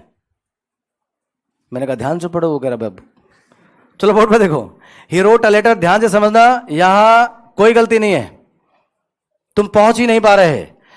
अगर उसने लिखा ही मी है तो क्या ये गलत होगा? अरे है गलत ये, तब ये ऐसे लिखा होगा। आप समझते ही नहीं बातों की। Is that clear? और अगर उसने लिखा ही आ लेटर होगा तो ऐसे नहीं, वो ऐसे लिखा जाएगा। अभी उसने एक लेटर नहीं लिखा, एक पत्र लिखा है। प्रॉपर नाउन कॉमन नाउन में there is a world of difference. Did I make it clear? इसलिए सेंटेंस गलत। और याद रखना, अगर ऐसा लिखा हुआ आ जाएगा तो तुम्हें समझना पड़ेगा कि कोई बच्चा लिखने की कोशिश कर रहा था और लिखते लिखते उससे पेन चला कॉपी पर और क्या लिख गया? एम ई मी। तो उसने मुझे थोड़ी लिखा, उसने मी लिखा। अब ये सेंटेंस बोल दो, सारे कह देंगे, 99.99% लोग कह देंगे सेंटेंस गलत है, बोलने में गलत है। अब बोलने में थोड़ी बोलोगे एम बड़ा वाला फिर ई, बोलने में तो तुम यही बोलोगे he wrote me. Now you need to understand which me is, this one or this one. If it is this one, the sentence is absolutely wrong. और अगर ये me मी है तो शब्द है ये मी। समझ रहा हूं मैं क्या कहना चाह रहा हूं? ये शब्द मी है जो उसने लिखा है। उस लेवल के तो क्वेश्चन ही एग्जाम में नहीं आते जो मैं तुम्हें पढ़ा रहा हूं। जरा ध्यान से पढ़ लो, ध्यान से पढ़ लो। प्रपोजिशन बहुत परेशान करता है। अब आप ये भी बताओ, ये समझ गए? अगर शब्द लिखा तो ये लिखा जाएगा, नहीं तो इसमें कौन सी आफत आ गई? ये ट्रांसिटिव वर्ब है, नाउन प्रोनाउन ऑब्जेक्ट बनता है, तो क्यों नहीं बना पा रहे इसको ऑब्जेक्ट? क्यों नहीं बना पा रहे?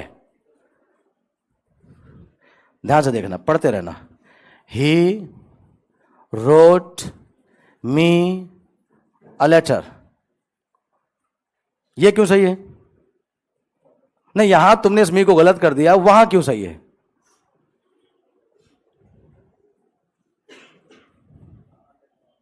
समझ आ रहा है? कुछ तो समझ में आ रहा है, हाँ कुछ तो है जो हमें कंफ्यूज कर रहा है। वहां तो बिल्कुल ठीक है। मेरी बात समझ में आ रही है नहीं आ रही है? क्या मैंने तो आपको वर्ब में ये नहीं पढ़ाया था ट्रांसिटिव में मोनो ट्रांसिटिव और डाई ट्रांसिटिव? मोनो ट्रांसिटिव और डाई ट्रांसिटिव। और मैंने दो बातें बताई थी, डायरेक्ट ऑब्जेक्ट और डायरेक्ट ऑब्जेक्ट। और ध्यान से समझ लेना जो मैं बताने जा रहा हूं। किस ऑब्जेक्ट के बगैर सेंटेंस गलत हो जाता है? डायरेक्ट और इनडायरेक्ट। डायरेक्ट और indirect. It's only the direct object that makes a sentence meaningful and grammatically correct. In the given sentence you need to find out the objects. इसमें वर्ब ये ट्रांसिटिव है, ये तुम्हारा सब्जेक्ट है, ये noun pronoun object number 1 हो गया, noun pronoun object number 2 हो गया। Now you need to find out कि डायरेक्ट कौन सा है, इनडायरेक्ट कौन सा है। डायरेक्ट कौन सा है? That's the reason, that's the reason. जरा यहां आ जाओ, ये जो मी है ये इनडायरेक्ट ऑब्जेक्ट है। हाँ, ऑब्जेक्ट हो तो डायरेक्ट ऑब्जेक्ट होगा। लेकिन मैंने कहा था अगर एक ही ऑब्जेक्ट हो, क्या हो? क्या? ऑब्जेक्ट हो। Point to be noted, this is not the object. Did I make it clear? क्यों नहीं कहा? मैं वही समझाने जा रहा हूं, वही आ रहा हूं ट्रैक पर। देखो ध्यान से, ये सेंटेंस बिल्कुल ठीक है क्योंकि इसमें मी इनडायरेक्ट ऑब्जेक्ट है। इनडायरेक्ट ऑब्जेक्ट से सेंटेंस गलत भी हो जाता, बट क्या हमारे पास डायरेक्ट ऑब्जेक्ट नहीं है? डायरेक्ट भी और इनडायरेक्ट भी, सेंटेंस बिल्कुल। अच्छा, इस वाले सेंटेंस में मी इनडायरेक्ट है इसलिए गलत है। अब तुम ये जानना चाहते हो सर आपने कहा था एक ही ऑब्जेक्ट होगा तो सेंटेंस करेक्ट होगा, और वो बाय डिफॉल्ट क्या हो जाएगा? राइट। मैं आपको बताता हूं, ये भी तुम्हें पहचानना पड़ेगा। सब कुछ जो लिख दो नाउन प्रोनाउन जो वर्ब के बाद, वो ऑब्जेक्ट नहीं होता है। तुम्हें देखना पड़ेगा कि क्या ये एक्शन, ये जो वर्ब तुम कर रहे हो, इस पर परफॉर्म हो सकती है या नहीं। क्या ये क्रिया अपने बाद लिखे नाउन प्रोनाउन पर कोई असर छोड़ सकती है? अगर उस पर उसका असर हो रहा है तो वो ऑब्जेक्ट है। मैंने दरवाजा तोड़ा, थोड़ा तो टूटा हुआ क्या दिखेगा? मैं या दरवाजा? तो दरवाजा ऑब्जेक्ट होगा क्योंकि उस पर टूटने की क्रिया का असर साफ दिखेगा। मेरी बात समझ में आई? अगर उसने मुझे पत्र लिखा तो पत्र का असर मुझ पर दिखेगा, पत्र पर दिखेगा? मैं तो वैसे ही घूम रहा हूंगा जैसा होऊंगा, पत्र बेचारा लिख जाएगा, दिख जाएगा। अब तुमने उसको उठाया कुछ लिखने के, तुमने इस पर तो किसी ने कुछ लिख दिया है, वो डायरेक्ट ऑब्जेक्ट है। क्या फर्क पड़ेगा मुझ पर? पढ़ने का? मैंने ये तो कहा ही नहीं कि पढ़ा उसने। पढ़ने के बाद पढ़ेगा, तुम तो बहुत फ्यूचरिस्टिक हो, इतने दूर कहां जा रहे हो, फिर तो बना ही नहीं पाओगे डायरेक्ट ऑब्जेक्ट। मेरी बात ध्यान से समझो, ये डायरेक्ट ऑब्जेक्ट तुम्हें देखना पड़ेगा। क्या मैं ऐसा लिख सकता हूं, ही किल्ड द डोर? मैं फिर कहता हूं ग्रामर श्रामर रूल वूल सब किनारे रखा करो, तुम्हें प्रैक्टिकल होना होगा। क्या तुम दरवाजे को मार सकते हो? तुम कहोगे एक ही ऑब्जेक्ट होगा तो डायरेक्ट ऑब्जेक्ट होगा, सेंटेंस करेक्ट होगा, ये गलत है, क्योंकि दरवाजा जिंदा होता ही नहीं, कैसे मार सकते हो? मैं आपको फिर बता दूं, कुछ वर्ब्स पर्टिकुलर होती हैं, उन्हें अपने बाद डायरेक्ट ऑब्जेक्ट नॉन लिविंग ही चाहिए होते हैं, और कुछ वर्ब्स ऐसी होती हैं पर्टिकुलर होती हैं, ऑब्जेक्ट तो चाहिए लेकिन नॉन लिविंग नहीं ले सकते। ही बॉट मी, उसने मुझे खरीद लिया, जनरली ये गलत है। ही बॉट अ कार सही हो जाएगा, ये वाला गलत, ये वाला सही हो जाएगा, ये वाला ठीक हो जाएगा। लेकिन अगर मैंने लिखा he bought me a car, तो बोलो सही गलत? He bought me a car, he bought me a car, ये सेंटेंस बिल्कुल ठीक हो गया। नहीं, उस समय तो बिल्कुल ठीक हो जाएगा। हाँ, उस केस में हो सकता है। आपको यह देखना होगा, समझना होगा कि जो वर्ब तुम लिख रहे हो, क्या इस वर्ब के द्वारा ये एक्शन, ये जो आप कर रहे हो सकता है, नहीं हो सकता है, ये हो जाएगा। क्लियर? चलो वापस आ जाओ, कुछ अच्छे एग्जांपल चाहिए, उनको समझना है, वापस आओ। तो यहां इस सेंटेंस में कहूंगा बिल्कुल जनरल अंडरस्टैंडिंग से एग्जाम में ये क्वेश्चन नहीं आता है, ठीक है? तो ये आप गलत मानोगे, ये सही होता जब कैपिटल में एम ई मी लिखा होता, तब उसने एक शब्द मी लिख दिया होता। आगे बढ़ चलो, छोड़ो से, थोड़ी देर के लिए भूल जाओ। हाँ हाँ, प्रॉपर नाउन है यहां पर। दुनिया का हर शब्द क्या होता है? नाउन होता है, जरूरत पड़ने पर मैंने आपको बताया था। आगे देखो, ही वॉज प्लेइंग क्रिकेट, ध्यान से समझना, इतना बड़ा सेंटेंस लिखा है, बोलो वॉज प्लेइंग क्या है और ही क्या है? इनको जोड़ने के लिए कुछ भी नहीं चाहिए होगा। क्रिकेट क्या है, तो इन्हें जोड़ने के लिए कुछ भी, यानी he was playing cricket, okay हो गया। सब्जेक्ट वर्ब ऑब्जेक्ट खुद जुड़ जाते हैं, कुछ भी नहीं चाहिए होता। आगे बढ़ो, हिज फ्रेंड्स। मेरी बात ध्यान से सुनो, तुम नहीं पूछ रहे, मैं बता देता हूं, शायद तुम में से किसी के दिमाग में ये क्वेश्चन हो कि सर आप इन्हें अलग अलग क्यों नहीं देख रहे? हिज को अलग करो, फ्रेंड्स को अलग करो, बीच में प्रपोजिशन लिखो। याद रखना, ये इंडिपेंडेंट वर्ड नहीं है, ये किसके लिए आया है? तो उन वर्ड्स को गिना करते हैं जो इंडिपेंडेंट हो, और इंडिपेंडेंट मैंने आपको बता दिया, या तो नाउन है, प्रोनाउन और वर्ब है। क्या है? नाउन, प्रोनाउन और ये हिज फ्रेंड्स पूरा एक नाउन माना जाएगा। अब ध्यान से पढ़ते रहो, आगे बढ़ो। ये नाउन है, लिखना बंद करो, बोर्ड पर देखो, नाउन है। ये चेक करो, ये सब्जेक्ट है, ऑब्जेक्ट है, वर्ब है, एडवर्ब है। अरे तो नाउन है। अच्छा, नाउन है, ना सब्जेक्ट बन पाया, ना ऑब्जेक्ट बन पाया, ना कॉम्प्लीमेंट बन पाया, तो यहां कैसे आया? अब इस वर्ड को इससे जोड़ने के लिए कुछ ना कुछ लिखा जाएगा। शब्दों को अब जोड़ने के लिए you need to have a preposition. You do not use a preposition before every noun और pronoun. It is used only when a noun pronoun is neither a subject nor an object nor a complement. बोलो, बात समझ में आई? अब यहां कुछ लिखा जाएगा। क्या कुछ लिखा जाएगा वो तुम बता दोगे, क्योंकि तुम सर्वज्ञाता हो, तुम बता दोगे। यही गलतियां अच्छे अच्छे मास्टर और किताबें कर रही हैं जो तुम कर रहे हो। तुम्हें कैसे पता कि दोस्तों के साथ खेल रहा था? तुम विद सोच रहे हो, या सुनो, तुम्हें कैसे पता? कहानी समझी नहीं, देखा कुछ है नहीं, विद लगा दिया तपाक से। कहानी बताएगी कि उस दिन उसके दोस्त नहीं आए थे और वो दोस्तों के बिना ही क्रिकेट खेल रहा था, तो क्या विदाउट नहीं आएगा? नहीं तो मैं तुम्हारी बात मान रहा हूं तो मेरी बात मानो, तभी तो गाड़ी आगे चलेगी। I agree with you, likewise you have to agree with me. आप विद लिख देते हो, मुझे कोई आपत्ति नहीं है। मैं विदाउट लिखूं तब भी आपत्ति मत दिखाना। फॉर लिखूं तब भी दिक्कत नहीं होगी, बिफोर लिखूं तब भी दिक्कत नहीं होगी। या सुनो, ये समझना है आपको। आगे बढ़ चलो। दिस ग्राउंड एक नाउन है, फिर से नाउन है। दो शब्दों का रिलेशन देखते हैं। अब इससे इसका रिलेशन देखोगे, इससे इसको जोड़ोगे। क्या है ये? क्या ये सब्जेक्ट है? क्या ये ऑब्जेक्ट है? क्या ये कॉम्प्लीमेंट है? तो ऐसे नहीं जुड़ेगा, यहां कोई प्रपोजिशन आएगा। अब तुम सोच कर बैठे होगे, इन दिस ग्राउंड। मैं नहीं कह रहा कि गलत है, लेकिन और भी हमारे पास पॉसिबिलिटीज हैं। समझ रहे हो ना? ग्राउंड में भी खेल सकता है, ग्राउंड के बाहर भी खेल सकता है, ग्राउंड के पहले भी खेल सकता है, ग्राउंड के बाद भी खेल सकता है। मेरी बात समझ में आ रही नहीं आ रही? बढ़ते चलो। द मॉर्निंग नाउन है। हाँ, ये होती है बात। समझ कर पढ़ोगे ना, कोई आपको गुमराह नहीं कर सकता, मिसलीड नहीं कर सकता। कुछ कहते सर ये तो टाइम एडवर्ब है, नहीं है। एडवर्ब होता तो दा नहीं लेता. Articles are use only and only for nouns. This is actually a noun. और नाउन है तो चेक कर लो, सब्जेक्ट है, ऑब्जेक्ट है, कॉम्प्लीमेंट है, नहीं है तो तुम जोड़ोगे तो किसे जोड़ोगे? प्रपोजिशन से. मैं तुम्हें शब्द शब्द जोड़कर लिखना सिखा रहा हूं, चाहे जितना बड़ा सेंटेंस हो, चाहे जितना बड़ा. ध्यान से समझना. अच्छा, तुम देख रहे हो कि ये सब कुछ वर्ब के बाद ही हो रहा है. वर्ब के बाद ये घटनाएं घट रही हैं. क्या वर्ब के पहले नहीं हो सकता? सब जगह हो सकता है. दो शब्द आपस में रिलेशन क्या मेंटेन करते हैं, ये जरूरी है प्रपोजिशन के लिए. If these two words are SV, subject और वर्ब है, तो प्रपोजिशन नहीं आएगा. कुछ कुछ समझ में आया ऊपर से? मैंने कहा आएगा या नहीं आएगा, समझ में आया? कौन सा आएगा मैंने नहीं बताया. एक बार फिर से यहां देखो, प्रैक्टिस कर लेते हैं उसी चीज की. यहां पर इसमें वर्ब ढूंढो कौन सी है. Has been discussed. और वर्ब के पहले क्या लिखा होता है? बोलो जी, क्या लिखा होता है? यानी यहां कोई प्रपोजिशन नहीं आएगा. बोलो अग्री. भाई सब्जेक्ट पार्ट को वर्ब से जोड़ने के लिए कोई प्रपोजिशन नहीं आएगा. या सुनो बेटा, तुम्हारा नाम क्या है? सोहेब. समझ में आ रहा है? Are you graduate? हो गए ग्रेजुएट? अभी नहीं, चलो कोई बात है, अच्छी बात है. No part this book my brother has been discussed. ये वर्ब है ना. इस वर्ब को इस पूरे सब्जेक्ट से जोड़ने के लिए, हाँ, मेरी बात समझो पहले. मैंने आपको पढ़ाया था, वर्ब के पहले जो कुछ लिखा जाएगा असर्टिव सेंटेंस में, क्या होता है? सब्जेक्ट होता है. तो ये सब्जेक्ट है, या सुनो, कोई दिक्कत तो नहीं. अब ध्यान दो, हो गया सब्जेक्ट, मैंने मान लिया सब्जेक्ट. लेकिन एक शब्द है नो पार्ट, एक शब्द है दिस बुक, और एक शब्द है माय ब्रदर.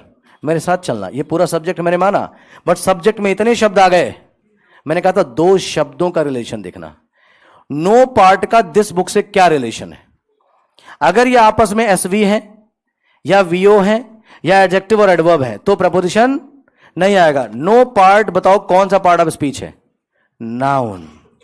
और दिस बुक नाउन. क्या दो नाउन आपस में कभी भी सब्जेक्ट वर्ब हो सकते हैं? Verb object? अरे जब वर्ब है ही नहीं तो सोच क्या रहे हो?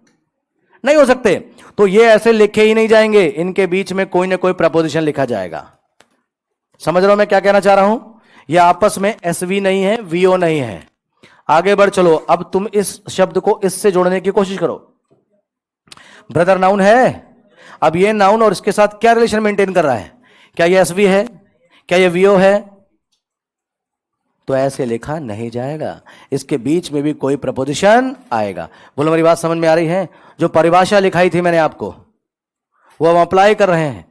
कोई भी ऐसा noun pronoun that is neither a subject nor an object nor a complement must be connected with a preposition, because placing a preposition before such a noun or pronoun makes it an adjective or an adverb.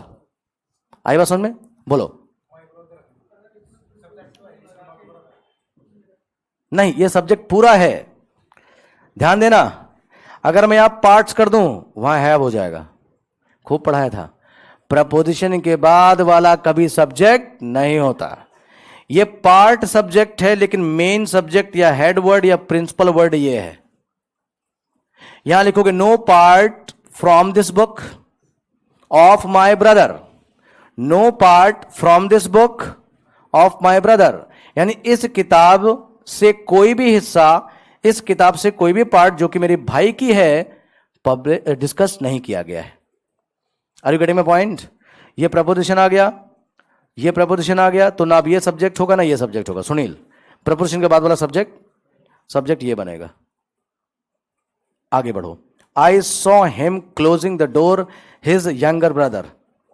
Please मेरे साथ board पे रहोगे. ये क्या लिखा है और ये क्या है? कुछ ले लें यहां पे, ले या ना ले?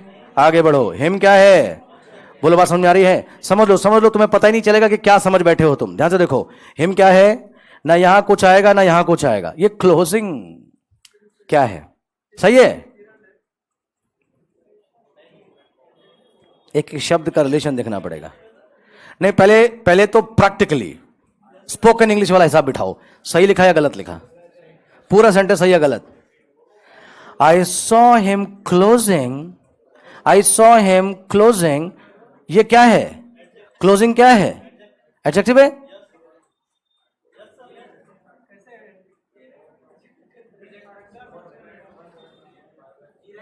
वर्ब है. कौन सी वर्ब? वर्ब है तो टेंस बताएगी, मैंने बताया था। Don't teach your teacher. जल्दी बताओ क्या है, जल्दी। वर्ब है, कौन सी वर्ब? जेरंड। जेरंड लिखते हैं, चलो। जेरंड क्या होता है? जेरंड क्या होता है? नाउन होता है, और नाउन होगा तो सब्जेक्ट होगा, ऑब्जेक्ट होगा, कॉम्प्लीमेंट होगा। फंस गए आप। देखो ध्यान से, मैं कह तो रहा हूं आप लोग सीखने की ललक तो रखो। मैं सर के बल पढ़ा सकता हूं आपको, हर एक चीज सिखा सकता हूं आपको, लेकिन आप सीख के ना जाने क्यों भूलते जाते हैं, और ना जाने क्यों ये भी भूल जाते हो यार अंग्रेजी तुमको जीएस यादव ने पढ़ाई थी। कल को तुम पहचानने से इनकार कर दोगे। मुझ पर कोई फर्क नहीं पड़ता, मेरे पास 100 तरह के कोट हैं, बोर्ड पे देखो। मैं यही तो कहता हूं, तुम समझते ही नहीं मेरी भावनाओं को। आगे देखो, I saw him closing the door his younger brother. Guys, this is not gerund, present participle.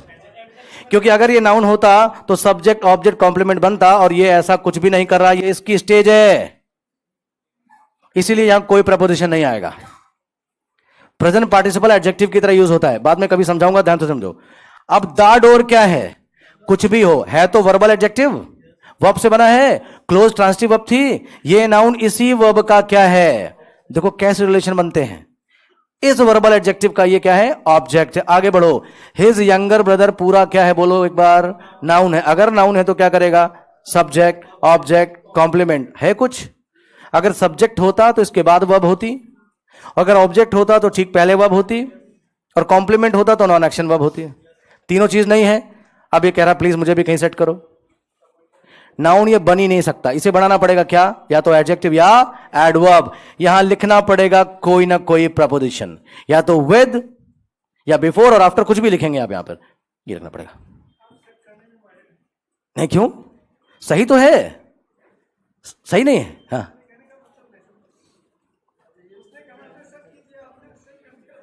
हाँ वही चीज है ना भाई। ये कह रहा है कि भाई हमको भी बिठाओ, तो बैठेगा कैसे? ये नाउन बनकर नहीं आ सकता, आपको क्या करना पड़ेगा? इसे एडजेक्टिव या एडवर्ब बनाना पड़ेगा। कुछ कुछ आई होप समझ में अब आ गया होगा आपको। मैं समराइज करता हूं, एक बार इसे समराइज कर देता हूं। हर नाउन प्रोनाउन के पहले प्रपोजिशन नहीं आता, सिर्फ उस नाउन प्रोनाउन के पहले आएगा जो सब्जेक्ट ऑब्जेक्ट कॉम्प्लीमेंट नहीं होगा। क्योंकि नाउन प्रोनाउन का रोल यही होता है, जब ये नहीं कर पाएगा तो नाउन प्रोनाउन नहीं रहेगा, वो या तो एडजेक्टिव या एडवर्ब बन जाएगा। कोई दिक्कत किसी को? आई होप पहला पॉइंट क्लियर हुआ कि हम यूज क्यों करते हैं, यूज क्यों करते हैं। एक बार छोटा सा एग्जांपल आपसे पूछ रहा हूं, समझ से बताना, ग्रामर से नहीं, जो आपकी समझ हो। मैंने कहा ही रिप्लाइड नथिंग, पहला एग्जांपल। और दूसरा, ही रिप्लाइड मी। दोनों सेंटेंस देखो सही है गलत? ही रिप्लाइड नथिंग और ही रिप्लाइड मी, जल्दी से बताओ सही है गलत? दोनों ठीक है? सेकंड रॉन्ग है?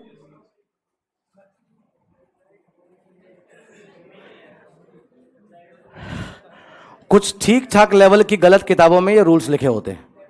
चाहोगे तो राइटर्स और किताबों के नाम भी बता दूंगा, जिन्हें पढ़कर आप बहुत कॉन्फिडेंट फील करते हो कि यार इस किताब से तो सब कुछ ही आ जाता है।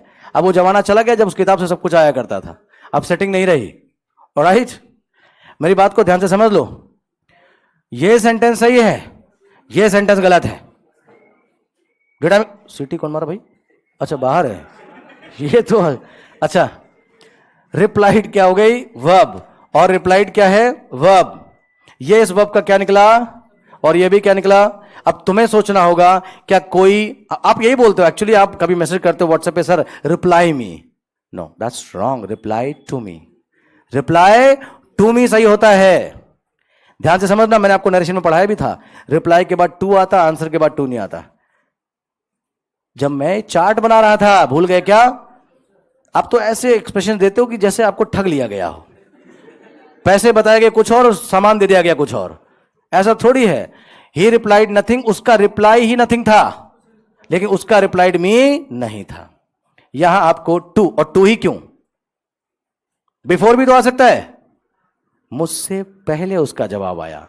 बुक्स में लिखा होता है reply, speak, right, listen, explain, इनके साथ टू लिखा जाता है। मैं ये नहीं समझ पाता आखिर ये बुक लिख कैसे देते हैं, बताएं।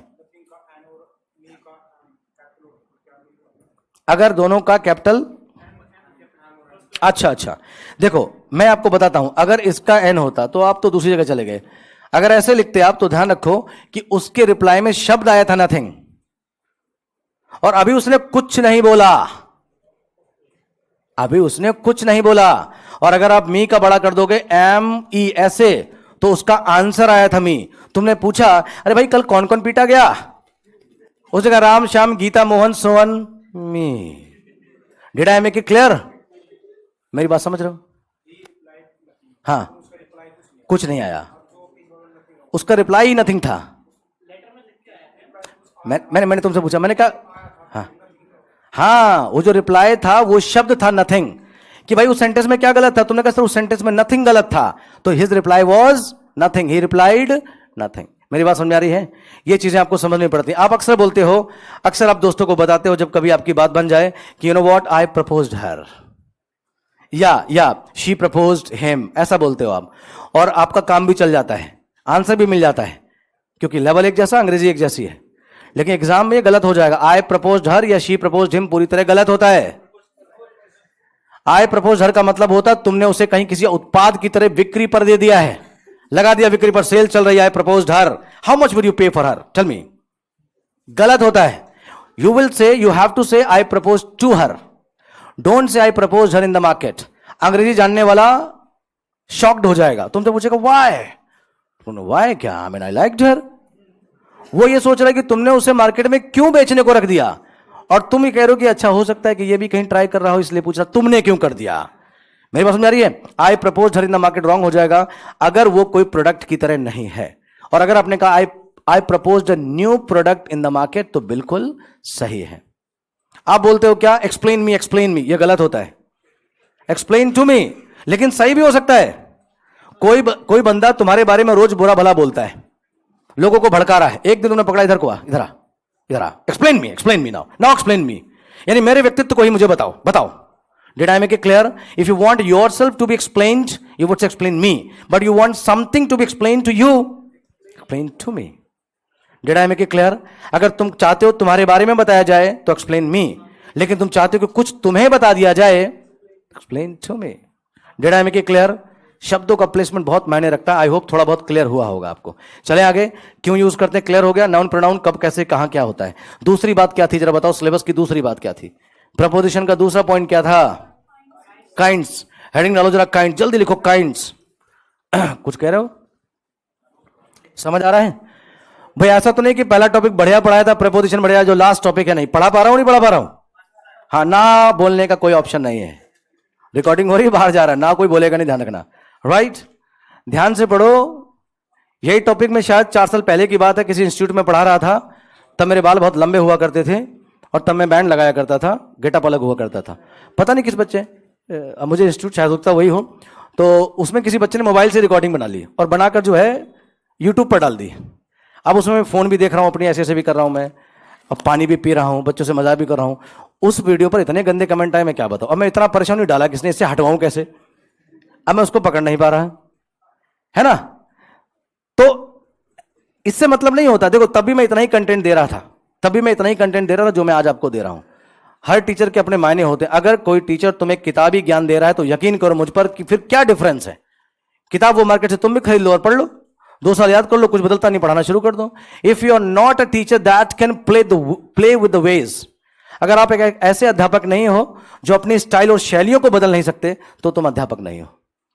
बच्चे का स्टैंडर्ड ऊपर और नीचे जाएगा, लेवल ऊपर और नीचे जाएगा, तो you need to compromise with that, you need to customize your ways of teaching. If you can't do it, you not a teacher, you are a robot, you are a robot. या सुनो, समझ रहे हो मैं क्या कहना चाह रहा हूं? चलो बोर्ड पर आओ। अगली जो चीज है वो क्या है? हाँ हाँ हाँ, सुनील तुम बहुत चतुर हो गए हो, बिल्कुल सही जा रहे हो, बिल्कुल ठीक है। लेकिन अगर कहीं पढ़ाने लगना तो बताना कि यादव सर ने पढ़ाया था। Make sure you explain the things to the guy और गाइस जिन्हें आप पढ़ाओ तो बता देना, ठीक है? बिल्कुल सही जा रहे हो सकता है कि तुम इस शब्द के बारे में जानना चाहते हो, और हो सकता है तुम कहते हो कि मेरे बारे में मुझे बता दो, ये शब्द बताया जाएगा, ये मुझे बताया जाएगा। Did I make it clear? लेकिन ज्यादा मार्केट में सयाने मत बनना, तुम्हें सारे गलत ठहरा देंगे, मैं पहले ही बता दूं। मैं बहुत जूझा हूं लोगों से, हर बार प्रूव करूं। भाई क्यों प्रूव करूं? मैं सही हूं, मैं क्यों प्रूव करूं? बताओ ना। एग्जाम में मेरा पढ़ाया नंबर ना मिले तो बताना। आप हिसाब किताब बिठाओ ना अपना, जब गलत हो जाए तो चले आना, जब पढ़ा रहा हूं सही तो फिर जरूरत नहीं है। यकीन करो, आई प्रपोज हर, सारे कहते ठीक ही तो है, इसमें क्या गलती है? ही रिप्लाइड मी, ठीक ही तो है, now that's wrong, he replied to me. Actually most of the teachers they are not good at spoken English, but they are teaching speaking English. बोलना नहीं आता लेकिन पढ़ा वो स्पोकन ही रहे। रीजन ये है, neither good at spoken English not good eight competitive English. बुलवा के देख लेना क्या बोलेंगे कंपेटिटिव को, पता नहीं अलग ही बोलेंगे कुछ, पता नहीं क्या ही बोलते हैं, ठीक है। इस कंपेटिटिव तो ये होता नहीं, और सारे जो मायने चल रहे होते हैं, स्पोकन सेंटेंस पढ़ते हैं, समझ में आ गया अच्छा लगा तो नो एरर, समझ में नहीं आया तो निकाल देंगे एरर। ए पार्ट गलत है, आपको ऐसी किताबें मिल जाएंगी पार्ट ए ही गलत मिलेगा और ए पार्ट में अलग अलग एक्सप्लेनेशंस मिलेंगी। कोई कहता है कि ये नाउन गलत लिखा है, कोई कहता है ये आर्टिकल गलत लिखा है, कोई कहता है प्रपोजिशन गलत लिखा है। अब पार्ट ए रॉन्ग क्यों होता है वो तो आंसर की में भी आ जाता है, ए पार्ट रॉन्ग है। अब क्या रॉन्ग है, उसमें अपनी दुकान है, अपना सामान है, जो मन में आए हम पढ़ा देंगे, जो मन में आए बता देंगे। चलो हेडिंग डालो, काइंड्स, काइंड्स ऑफ प्रपोजिशन, जल्दी से सिर्फ नाम लिखेंगे, काइंड्स ऑफ प्रपोजिशंस। काइंड्स क्या होते हैं समझना, काइंड्स ऑफ प्रपोजिशंस। हाँ हाँ, काइंड्स, काइंड्स प्लूरल, हाँ हाँ हाँ, काइंड, हाँ नहीं तो एक वर्ड के कई मतलब होते हैं ना। फेयर का मतलब क्या होता है, गोरा भी होता है, फेयर का मतलब किराया भी होता है, फेयर का मतलब वो तो वर्ड अलग अलग है ना मतलब उसके। देखो जी सेंटेंस देखो बोर्ड पर, आपने क्या हेडिंग डाली, काइंड्स ऑफ प्रपोजिशंस। बिल्कुल अभी काइंड्स की बात करेंगे, ध्यान से समझते रहना। काइंड्स कितने होते हैं मैं बताऊंगा, जरा बोर्ड पे देखो sentence, he plays hockey. Hockey कैसे पता हॉकी खेलेगा, ही प्लेज हॉकी, यह सही है गलत, अगला बताना है, ही प्लेज विद हॉकी।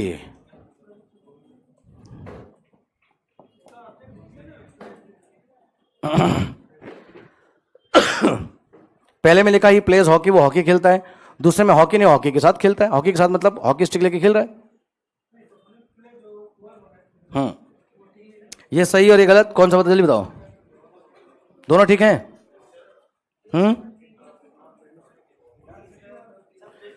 ये बड़ा तो ठीक है, ये बिल्कुल ठीक है, इसमें कोई डाउट है, सही है गलत? हाँ बताओ, वर्ब क्या है, ट्रांसिटिव है, तो इसको क्या चाहिए, ऑब्जेक्ट दूं, इसलिए गलत है। क्या ऑब्जेक्ट दूं, ही प्लेज अ गेम, मैंने लिख दिया ही प्लेज अ गेम, वो एक गेम खेलता है। अब बताओ, प्लेज अगर आपको ट्रांसिटिव लग रही थी तो ऑब्जेक्ट मिल गया। अब बताओ सही है गलत, सही है, अभी गलत है। He plays a game with hockey, सही है गलत जल्दी बताओ, कितने कहते हैं अब ये सही हो चुका है, रेज योर हैंड्स, अब ये सही है, पुट डाउन। रॉन्ग है, रॉन्ग, कोई नहीं, मतलब कोई सही भी नहीं है और कोई गलत भी नहीं है, सब आम आदमी पार्टी है ना। देखो ध्यान से, अभी भी गलत है। हॉकी का एच बड़ा है, और अगर हॉकी का एच बड़ा है तो उसका मतलब वो गेम है, और किसी गेम के साथ तुम खेल सकते हो क्या, गेम के साथ गेम कैसे खेल सकते हो? ये छोटी छोटी गलतियां हैं जो बहुत मायने रखती हैं, ध्यान से समझ लेना। अगर वो हॉकी स्टिक लेकर कुछ खेल रहा है तो आपको लिखना पड़ेगा he plays a game with a hockey stick, या आप स्टिक ना भी लिखो तब भी चलेगा, विद अ हॉकी। नहीं समझे, तब ये काउंटेबल हो जाएगा और उसके पहले आर्टिकल ए आएगा और ये छोटा लिखा जाएगा। हाँ, प्रॉपर नाउन बन गया तो गेम हो गया, तो गेम के साथ तुम गेम कैसे खेलोगे, समझ में नहीं आ रही बात। प्रपोजिशन हटा दें, मैंने पूछा था सेंटेंस सही है गलत, अब तुम कुछ ना कुछ बदलोगे, वो तो बदल के ठीक कर ही रहा हूं मैं, कुछ ना कुछ बदलोगे। चलो वापस आओ, काइंड हेडिंग डालो, काइंड्स। देखो समझा करो, आप लोग ना सारा दिमाग मैथ समझने में लगाते हो, रीजनिंग में लगाते हो, और सबसे ज्यादा दिमाग आप जीएस में लगाते हो, सबसे ज्यादा दिमाग आप जीएस में लगा देते हो। थोड़ा थोड़ा सबको बांट दो, आपके दिमाग का एक चौथाई इंग्लिश के लिए होगा, एक चौथाई मैथ्स के लिए होगा, एक चौथाई रीजनिंग के लिए होगा, और जो बचा तुम्हारे पास 2/3 वो जीएस के लिए होगा। बचा कितना था? 1/4 बचा ना, 2/3 कहां से बच जाएगा? हाँ चलो, है नहीं, ये तो टीचर की एक रिस्पॉन्सिबिलिटी है कि आपको उसमें रुचि पैदा करे, समझाए। और देखो कुछ तुम भी पेशेंस रखा करो और टीचर के साथ जो है मेहनत किया करो। हेडिंग डालो काइंड्स। काइंड्स होते हैं 4। दूसरा इस टॉपिक का दूसरा जो है पॉइंट है सिलेबस का, 4 काइंड्स है। कौन कौन से कोई जानता है? अब जब कोई नहीं जानता है तो मैं कुछ भी पढ़ाऊं, जब कोई नहीं जानता है तो मैं कुछ भी पढ़ा दूं। एक राम होता है, एक श्याम होता है, एक सीता होती है, एक गीता होती है। 4 काइंड से होते हैं। नहीं, विश्वासघात नहीं करूंगा, कह रहा विश्वासघात, विश्वासघात थोड़ी होगा। देखो ध्यान से पढ़ो। काइंड जो पहला है, पहला जो प्रपोजिशन होता है वो सिंपल प्रपोजिशन होता है। For your kind information, in no examination does he ask the definition और the kinds, it is known to all of you. किसी भी परीक्षा में ना वो परिभाषा पूछता है ना ही काइंड्स पूछता है, लेकिन बिना इसे पढ़े बेस नहीं बनता है, इसलिए बताना पड़ रहा है। काइंड 4 होते, पहला क्या हो गया? सिंपल, अगला होता है कॉम्प्लेक्स, और फिर होता है फ्रेजल, और लास्ट होता है पार्टिसिपल। किसी किसी बुक में ये मिलेगा पार्टिसिपल, और किसी किसी में ये मिलता है पार्टिसिपियल। पार्टिसिपल प्रपोजिशन और पार्टिसिपियल प्रपोजिशन दोनों स्पेलिंग्स मिलेंगी आपको। सिंपल कॉम्प्लेक्स और फ्रेजल। कुछ लोग कॉम्प्लेक्स को कंपाउंड प्रपोजिशन भी बोल देते हैं। हाँ बताएं। हाँ वो भी कहते होंगे, काम है अपना अपना। हाँ हाँ हाँ हाँ हाँ, बिल्कुल सही बात है, तभी तो मैं कह रहा हूं जूझना पड़ता है। तुम किसको मानो? जो तथ्य कहे वो मानो यार। आप कहते कि पढ़े लिखे को फारसी का, हाथ गड़े को, मैं भूल गया मैं क्या था। ठीक है, एक ऐसा ही कुछ होता है। मैं आपको बता देता हूं, किसी पर बिलीव मत किया करो। अंग्रेजी की शरण में आओगे, मोक्ष की प्राप्ति होगी। Let me tell you one thing. If you're not good at anything, type the particular word in the dictionary. ना मेरी मानो ना उनकी मानो, शब्द डालो डिक्शनरी में और एग्जाम्पल्स देखो, अपने आप मिल जाएंगे आपको। ठीक है, ये तो अभी तुम्हारा ऑनलाइन पेपर होने लगा। जो ऑफलाइन होता था तो की आने से पहले 1-2 ही टीचर्स थे तो की डाला करते थे, बाकी में हिम्मत तक नहीं थी, बड़े बड़े नाम थे डाल दो की। 200 क्वेश्चन में अगर 2 क्वेश्चन गलत हो जाए तो लोग हंगामा करते थे, या तो उसने डाला 199 नंबर क्वेश्चन का आंसर गलत था। मैंने कहा नालायक हो, उन्होंने तो एक भी नहीं डाला। मैंने 200 डाले, 199 गलत हो गया, आंसर किया ही फिर ठीक हो गया। एसएससी की भी तो गलत हो जाती है। उसने आंसर विड्रॉ किया, सही हो गया। उसके मैंने कहा नहीं, कोई फायदा नहीं, इनकी सेवा करने का कोई फायदा नहीं। ये 199 ठीक है, उसका क्रेडिट नहीं दे रहे। एक गलत हो गया उसके लिए पूरा डिग्रेड कर रहे हैं। आज एग्जाम हुआ, पेपर एग्जाम यहां मार्केट में अवेलेबल हुआ, आपको सुबह की मिल गई, इसके लिए तुम्हें धन्यवाद बोलना चाहिए कि एक क्वेश्चन मास्टर ने गलत कर। मैंने पढ़ाया था क्या तुम्हें? और वो जब पता चला आंसर की वापस होती, क्वेश्चन गलत हो जाते तो ठीक हो गया। 2-3 अध्यापक जो डाला करते थे जिनका इंग्लिश बैकग्राउंड है। कल एक बच्चे ने, मेरा ही पढ़ रहा है, वो कई बार ना रूममेट्स रहते हैं, अलग अलग जगह पढ़ रहे होते हैं, वो भी कहीं इंग्लिश पढ़ रहा है, उनको भी कोई पढ़ा रही इंग्लिश। ठीक है, तो उसने उसका वीडियो भेजा, उसके रूममेट से उसकी बहस हो गई। मैंने बताया कि ही किल्ड हिमसेल्फ। इसमें हिमसेल्फ क्या है, कौन सा प्रोनाउन है? रिफ्लेक्सिव। मोहतरमा पढ़ा रही है कि एम्फेटिक है? मैंने कहा मुझसे किसी की कोई जाति दुश्मनी नहीं है, बड़े नाम है, पुराने लोग हैं मार्केट के, नहीं कोई नया नवेला। मैंने कहा मैंने तो कभी ध्यान ही नहीं दिया इनकी पढ़ाने की शैली पर, नहीं तो अभी तक तो क्या ही हो गया होता। नाम नहीं लेना अच्छा लगता, मैंने कभी किसी का नाम नहीं लिया। He killed himself. अब बच्चा बहुत परेशान, कह रहा सर मेरा दिल बैठा जा रहा, मैं आपके लिए बहुत सम्मान रखता हूं दिल में, सर आज बता दो प्लीज, या तो आर या पार। मैंने कहा वैसे मेरा काम नहीं किसी की क्रिटिसाइज करना, अपनी अपनी शैली है, अपना अपना पढ़ाने का स्टाइल है। जब बच्चा नहीं मांगा, जब नहीं माना, तो फिर मुझे उसको ना, एक इंग्लिश ऑथर है विल्फ्रेड, उसकी बुक से निकाल कर बताना पड़ा कि बेटा ये लो, और उसने उसका वीडियो तक मुझे भेज दिया कि ये देखो ये पढ़ाया जा रहा है। मैंने कहा बहुत अच्छे। और पढ़ाते कैसे हैं? रिफ्लेक्सिव वो होता है जो रिफ्लेक्शन देता है, रिफ्लेक्शन। वाह, रिफ्लेक्सिव प्रोनाउन वो होता है जिसकी परछाई बन जाती है, वो रिफ्लेक्सिव प्रोनाउन है। और ये देखो इसे पढ़ के देखो, अच्छा इस पे जोर नहीं डाल रहा, ही किल्ड हिमसेल्फ, उसने खुद को मार दिया, इस पर जोर डाल रहा है ना, इसलिए एम्फेटिक है। मैं कहता रहा हूं यहां आज तक अपनी दुकान अपना सामान। जब उसको मैंने भेजा और मैंने बोला कि उस नहीं चल रहा, हाँ कोई सुनिए, तो मैंने कहा जिसने ये पढ़ाया है एक बार बोल देना कि जे साधु सर ने ये आंसर दिया और ये जो मैंने खर्रा भेजा है ये वहां पहुंचा देना, अपने आप पता चल जाएगा कि कौन सही है कौन गलत। Did I make it clear? Non English background के जो टीचर्स हैं वो बहुत गलत कर रहे हैं। वो 2-3 साल पढ़ते हैं, पास हो नहीं पाते, अंग्रेजी पढ़ना छुड़ाए। क्यों? पढ़ाना तो वही एसपी बख्शी है। वो एक तो पूरा नहीं पढ़ते हैं और उसके बाद वो उसमें गलती कर देते हैं। ये रिफ्लेक्सिव है। कभी भी एम्फेटिक प्रोनाउन को आप ऑब्जेक्ट नहीं बनाते। Did I make it clear? अगर आप समझ के नहीं पढ़ोगे तो दिक्कत आनी है। तो ये खुद जज कर लो, मेरी मत मानो मेरी। आपको लग रहा है वो ज्यादा बड़े हैं, एजेड है, उनको ज्यादा आता है। यार एक काम करो ना, रिफ्लेक्सिव वर्ड डिक्शनरी में जाके टाइप कर दो, अपने आप एग्जांपल दे देगा खोल के। हाँ, मैं आपको ट्रिक दे रहा हूं बच्चा, ट्रिक दे रहा हूं, याद रखना। आप क्या करोगे, किसी चीज पर डाउट होगा, अंग्रेजी में आपको पाइथागोरस नहीं आता, छोड़ो ना, आपको पाइथागोरस नहीं आता क्या होता है, तुम सिर्फ इंग्लिश डिक्शनरी में पाइथागोरस टाइप कर देना। अंग्रेजी में थ्योरम इतनी अच्छी नहीं पढ़ाई जाएगी जितना वो डिक्शनरी पढ़ा देगी तुमको। ये तक बता देगी पाइथागोरस कौन था, कब पैदा हुआ, उसने क्या किया, और तुम क्या पढ़ते हो अंग्रेजी में, ये होता है।